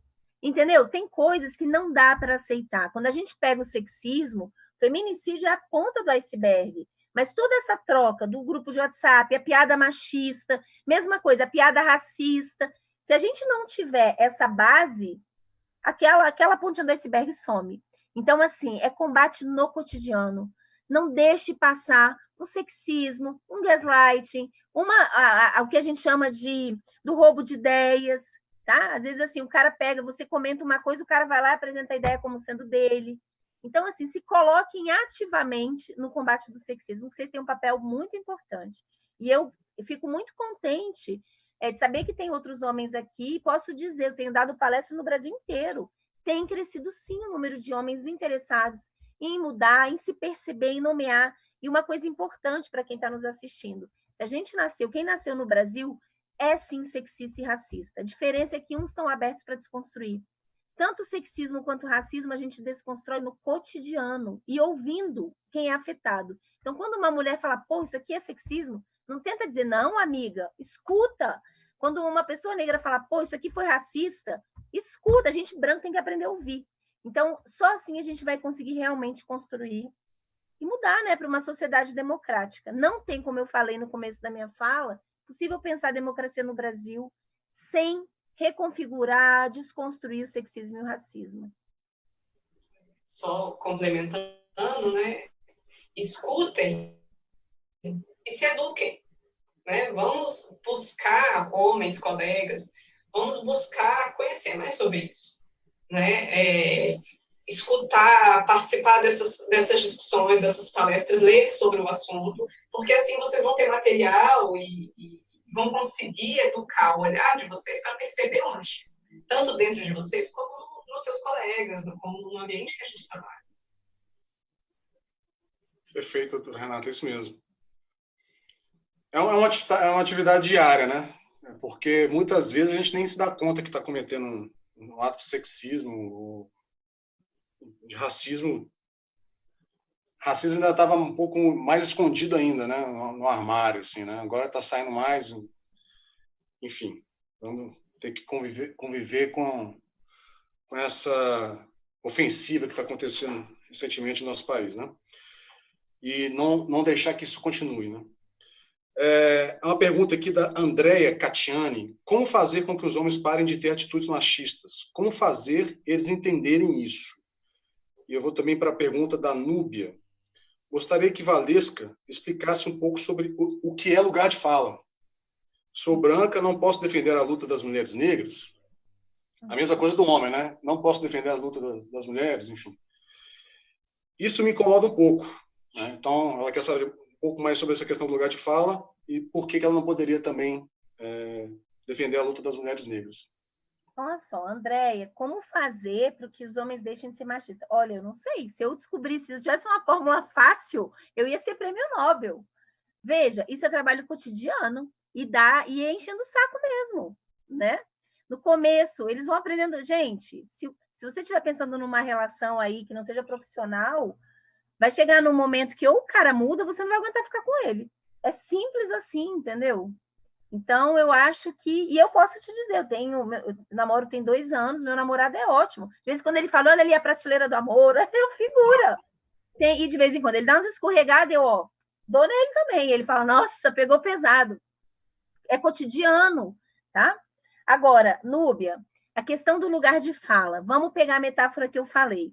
Vamos supor que um colega de vocês aí começasse no Dia da Mulher, ele vai dar uma palestra sobre violência contra a mulher. Se eu tenho aí um monte de mulheres que podem falar de violência contra a mulher, por que ele vai falar, gente? Deu para entender? Tipo, não, ele não precisa estar no palanque. É muito mais importante para a gente que ele esteja na casa dos homens tretando com a fulana aqui dentro da procuradoria, da nossa colega, e o que você tem que ficar compartilhando a sua vida íntima? Tem nada a ver, isso é ridículo, é violência, entendeu? Porque eles vão ter que aguentar a violência da casa dos homens. Falar, cara, não gosta da fruta, viado. Porque dentro da homofobia a gente tem uma misoginia, tá? Para nós brancos, veja, vai ter... Eu recebi agora, ano passado, eu recebi muito convite para dar palestra e me chamaram lá no TJ de Minas, a desembargadora, para falar sobre racismo institucional. Aí eu virei e falei, olha, se eu for, vai ser uma forma de violência racista institucional. Por que eu que vou falar de racismo, gente? Se quiser, eu te indico, eu tenho vários alunos, vários colegas negros que falam de racismo maravilhosamente bem, muito melhor que eu. Então, ceder o lugar, porque não, eu não tenho que falar, entendeu? Agora, por exemplo, eu falei que eu dou palestras no Brasil inteiro. Não tem uma palestra, e a Renata sabe disso, porque ela já me viu, não tem uma palestra que eu não falo de racismo. Porque eu uso o meu lugar de privilégio e eu ajudo muita gente, inclusive pessoas negras que nunca tiveram, às vezes pobres, que não tiveram condições de entrar em contato com os discursos antirracistas para tomarem consciência. Porque consciência de gênero e consciência de raça não é ponto de partida, é ponto de chegada. Então, o que eu, como branca, no meu lugar de privilégio, posso fazer para ajudar a causa negra? O que eu posso fazer quando alguém faz uma piada racista? Ou quando, por exemplo, agora, né? Eu virei coordenadora em agosto do ano passado, aqui na UNB. E uma das minhas lutas, antes de eu virar coordenadora, era conseguir ter cotas. Então, sempre eu pautava, mas sempre era, a gente decide isso para frente. Quando eu subi a coordenação, eu falei, gente, nós vamos votar isso. E agora está sendo o primeiro ano que tem seleção com cotas. Entende? É muito mais efetivo eu fazer isso, porque a gente não tem professores negros. A gente tem um professor negro no instituto com 100 professores. Gente, população negra é 54% da população. Tem uma coisa muito errada. Eu tenho certeza de vocês ganham um salário bom. Quando vocês vão em restaurantes bons, quantas pessoas negras vocês encontram? Quando vocês estão fazendo voos internacionais, quantas pessoas negras têm? Vocês se perguntam isso? Ou as pessoas negras que têm são as que estão servindo vocês, que estão limpando a privada. Quando a gente vai dar uma caminhada aqui no chão no domingo, quantas pessoas negras tem? A gente tem que se perguntar. Então, o que você, na sua condição, pode fazer para efetivamente, isso está desde da coisa pequena de combater, de ser antirracista, mas também nos seus lugares de privilégio, como eu expliquei. Então, quando eu pautei a coisa, eu falei, não, gente, agora nós vamos encarar isso. Veja, nesse concurso agora da seleção, a gente já vai ter pessoas negras. Daqui a 10 anos, capaz da gente já ter professores lá dentro. Vocês estão entendendo? Então, pensem aí, dentro da instituição de vocês, aonde estão as pessoas negras? Eu estive aí, bom, não tinha muita gente ao vivo, mas as pessoas negras estavam majoritariamente na limpeza. Então, tem que se perguntar sobre isso, tá? O que dá para fazer por essas pessoas? A instituição apoia a escolarização? Essas pessoas têm apoio para estudarem? Para deixarem de ser, de repente, da limpeza e terem acesso a outra coisa? Vocês estão entendendo? Gente, dá para a gente fazer muita coisa. Nunca... tem uma coisa do feminismo que eu adoro, que diz o seguinte: o pessoal é político. Nunca, nunca subjuguem o poder de transformação que cada um de vocês tem. Às vezes, uma areia faz uma diferença que a gente não tem noção. Então, façam tudo o que vocês puderem, tanto para combater o racismo quanto o sexismo. Agora, é isso, o lugar de fala, se a pessoa tiver uma pessoa negra que puder falar do racismo. Agora, se você tiver num lugar que não tem ninguém, e você está lá nomeada, aproveita também para jogar semente. Então, são coisas diferentes. Mas dê espaço também. Saiba dar um espaço que deveria ter sido dado para uma outra pessoa. Isso serve para os homens, né? Tipo, poxa, peraí, tem uma pessoa que entende muito mais de um certo tipo de processo. Por que estão me chamando? Não, vamos convidar fulana para falar. Tá? Como visibilizar a fala das mulheres?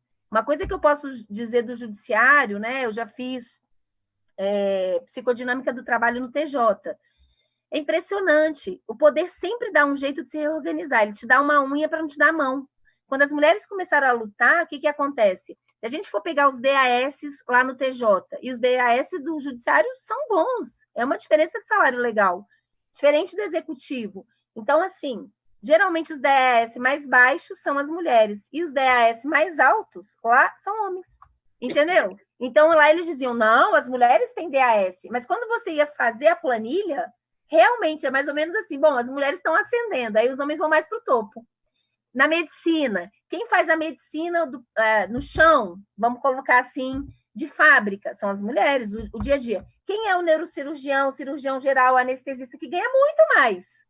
Os homens. Deu para entender? Então, fiquem atentos a essa distribuição de poder. E os homens, fiquem atentos. Quando você assume um cargo, você convida mulheres, você se preocupa em ter mulheres na sua equipe, você dá lugar para elas falarem, terem voz e comando, isso tudo é importante, tá?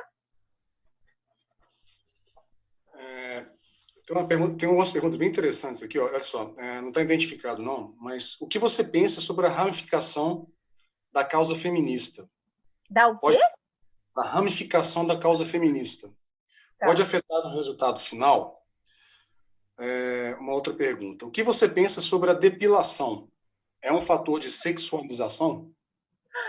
Gente, o que eu penso da depilação, olha, o que eu penso da depilação é que o ideal seria a mulher depilar ou não se ela quiser, tipo, isso não faz a menor diferença. Agora, eu acho que tem uma indústria da beleza que lucra com a insatisfação das mulheres. Então, não sei quem perguntou isso, foi uma mulher, mas o que eu posso dizer é o seguinte, o Brasil, quem exporta essa ideia de depilação, de marquinha, inclusive lá fora é conhecido como depilação brasileira. Isso veio do Brasil. E agora, não sei se vocês sabem, eu fiz até um post no Facebook recentemente, eles estão vendendo implante capilar na vagina. Vocês sabiam disso? E está tendo plástica, está aumentando o número de mulheres fazendo plástica na vagina, ou seja, tem que ser bonita dentro de da estética na sua vagina. Então, pensa, fizeram todo um convencimento para depilar, porque pelo é sujo, mas peraí, homem tem um monte de pelo, né? E depois agora, como as mulheres fizeram, negócio a laser, ter sofrido e tal, agora o chique é implantar. No fundo, o que está em xeque é o capitalismo lucra com a insatisfação, com o ideal estético das mulheres e com medo de impotência dos homens. Lembrem-se disso, os homens consomem muita coisa para a coisa da potência sexual. Então, assim, a insatisfação com os ideais de gênero é extremamente lucrativa e o capitalismo sabe aproveitar bastante. Vocês terem ideia, no Brasil, mais de 50% das mulheres gastam até 20% a 24% do dinheiro delas com produtos de beleza. E aí, gente, esmalte, perfume, maquiagem, e isso vai desde o Jequiti a Lancôme. É muito dinheiro, tá? Em relação à ramificação, olha, eu não acho que é uma ramificação, eu acho que tem um pluralismo, e eu acho isso maravilhoso. Porque, geralmente, o pluralismo é ruim para quem sempre foi representado. Então, assim, por exemplo, né, eu agora na pesquisa, a gente está fazendo uma pesquisa sobre prateleira do amor e interseccionalidades, sobre a forma de vivenciar a questão da prateleira, do dispositivo amoroso de mulheres em situações diferentes. Então, a gente entrevistou mulheres com deficiência. E a primeira vez que na minha pesquisa, a gente englobou as mulheres com deficiência. É super interessante. Porque é isso, tem vivências que eu nunca parei para pensar. Só para vocês terem ideia, eu não vou me lembrar, gente, a percentagem, mas é muito alta, é tipo assim, 80% das mulheres com deficiência grave sofrem abuso sexual do cuidador. E elas não podem denunciar porque a gente não tem políticas públicas para elas. Então, se elas denunciam, elas ficam sem ninguém para cuidar. O que é pior? Os dois são terríveis, entende? Então, assim, eu, né, que não tenho nenhuma deficiência, eu fico pensando, bom, talvez eu nunca tivesse parado para pensar nisso, eu não tivesse ouvido. Então, eu acho que o pluralismo, mais do que a ramificação, é profundamente democrática. Eu acho que a gente não tem que ser igual, a gente tem que trabalhar com uma ideia política de coalizão. O que é a coalizão? A gente pode ter objetivos em comum e a gente vai lutar por aquilo. Então, por exemplo, quando a gente fala do acesso ao aborto, a legalização do aborto, ou a questão do aborto legal, tem que vir junto direitos sexuais e reprodutivos, porque tem mulheres, e a maioria negra, da periferia que não tem acesso ao pré-natal. Então, o direito sexual e reprodutivo tem que englobar tudo. Tanto aquela mulher que engravidou e não quer ter o filho, quanto aquela que está grávida e quer manter a gestação e merece ser atendida de uma forma digna, para dar segurança para ela e para a criança. Então, eu acho que o pluralismo enriquece a nossa luta, eu acho que é uma aprendizagem cotidiana e acho que não é um problema, tá?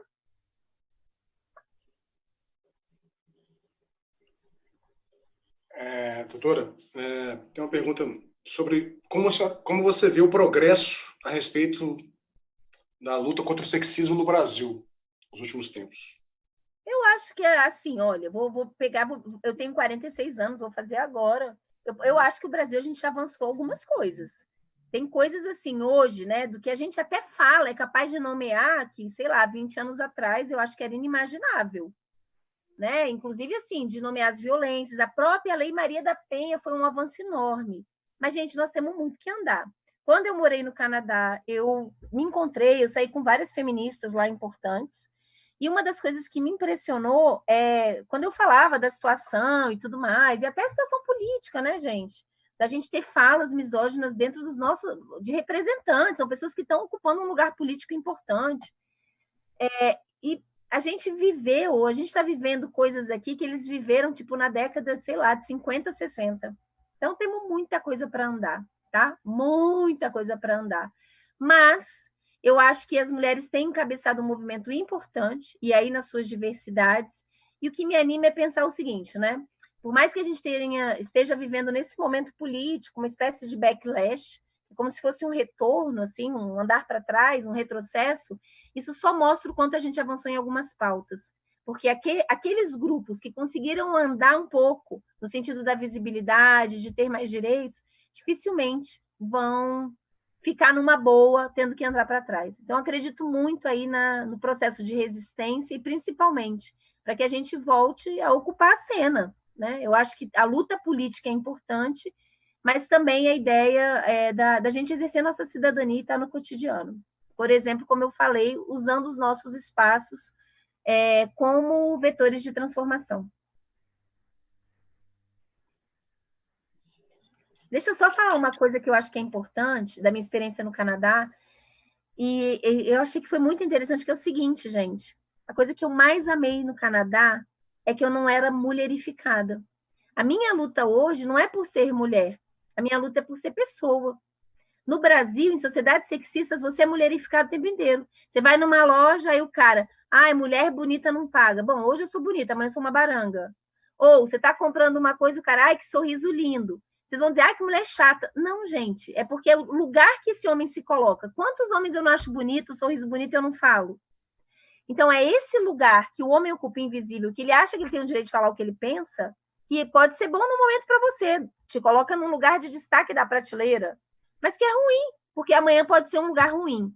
Então, assim, lá no Canadá, foi a coisa que mais me impressionou. Eu não era mulherificada, eu não era lembrada o tempo inteiro desse lugar, sabe como? De andar na rua, o cara não ficar olhando para sua bunda, mexer contigo. É muito bom. E olha que eu viajo bastante, já viajei muito pelo mundo, morei na Bélgica. É muito diferente. Foi uma experiência que eu fiquei, nossa, será que um dia isso vai ser possível no Brasil? Eu espero que sim. Isso serve para o racismo também. Né? A questão do racismo, a pessoa não nasce negra, porque não tem a ver com a cor da pele ou uma determinada característica, ela se torna negra. Existe como se houvesse isso, uma racialização o tempo inteiro, ela é lembrada que ela é negra. Então, as pessoas brancas estão falando, você presta atenção, a negra fala, você corta. Ela está aprendendo que o lugar dela é do silêncio. Então, assim, isso vai desde do macro à microfísica do poder no cotidiano. Guilherme, eu acho que não temos tempo para mais uma pergunta, né, Jaque?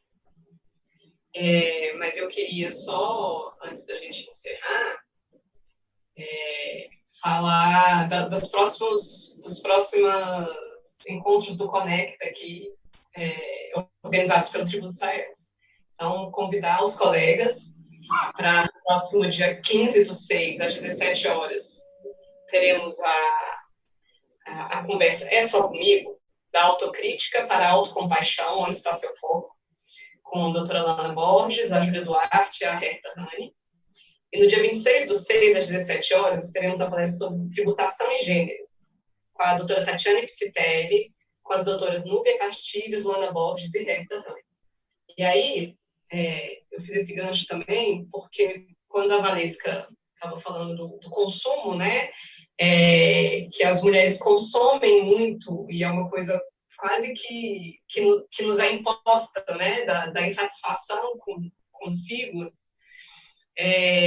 essa discussão de tributação e gênero, ela trata muito disso, né? A doutora Tatiana Psitelli tem pesquisado muito, e a gente agora no Tributo Saeros também estamos nos voltando muito a esse tipo de estudo, essa discussão do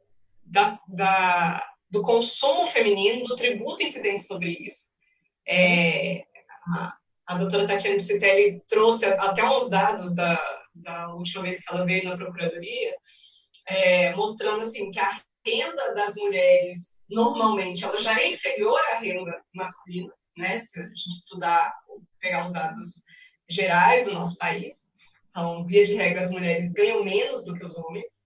Sim. Via de regra, as mulheres gastam mais com as despesas da casa do que os homens. E ainda tem todos esses custos, né, esses gastos, que de alguma maneira são introjetados dentro das mulheres como necessários e que às vezes a gente mesmo não questiona. Então, acho que vai até além de ser ou não a favor da depilação ou do autocuidado, mas a gente começar a discutir isso, a pensar sobre isso e a refletir até sobre os nossos gastos, né?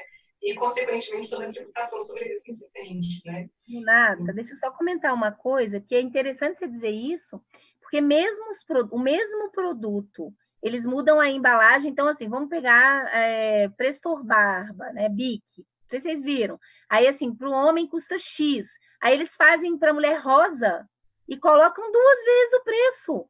Gente, é surreal. Tem vários produtos, que é o mesmo produto e eles duplicam o preço para as mulheres. Então, isso também incide. Eu achei ótima essa sua colocação. Até eu queria assistir essa palestra, porque é uma outra forma de explorar.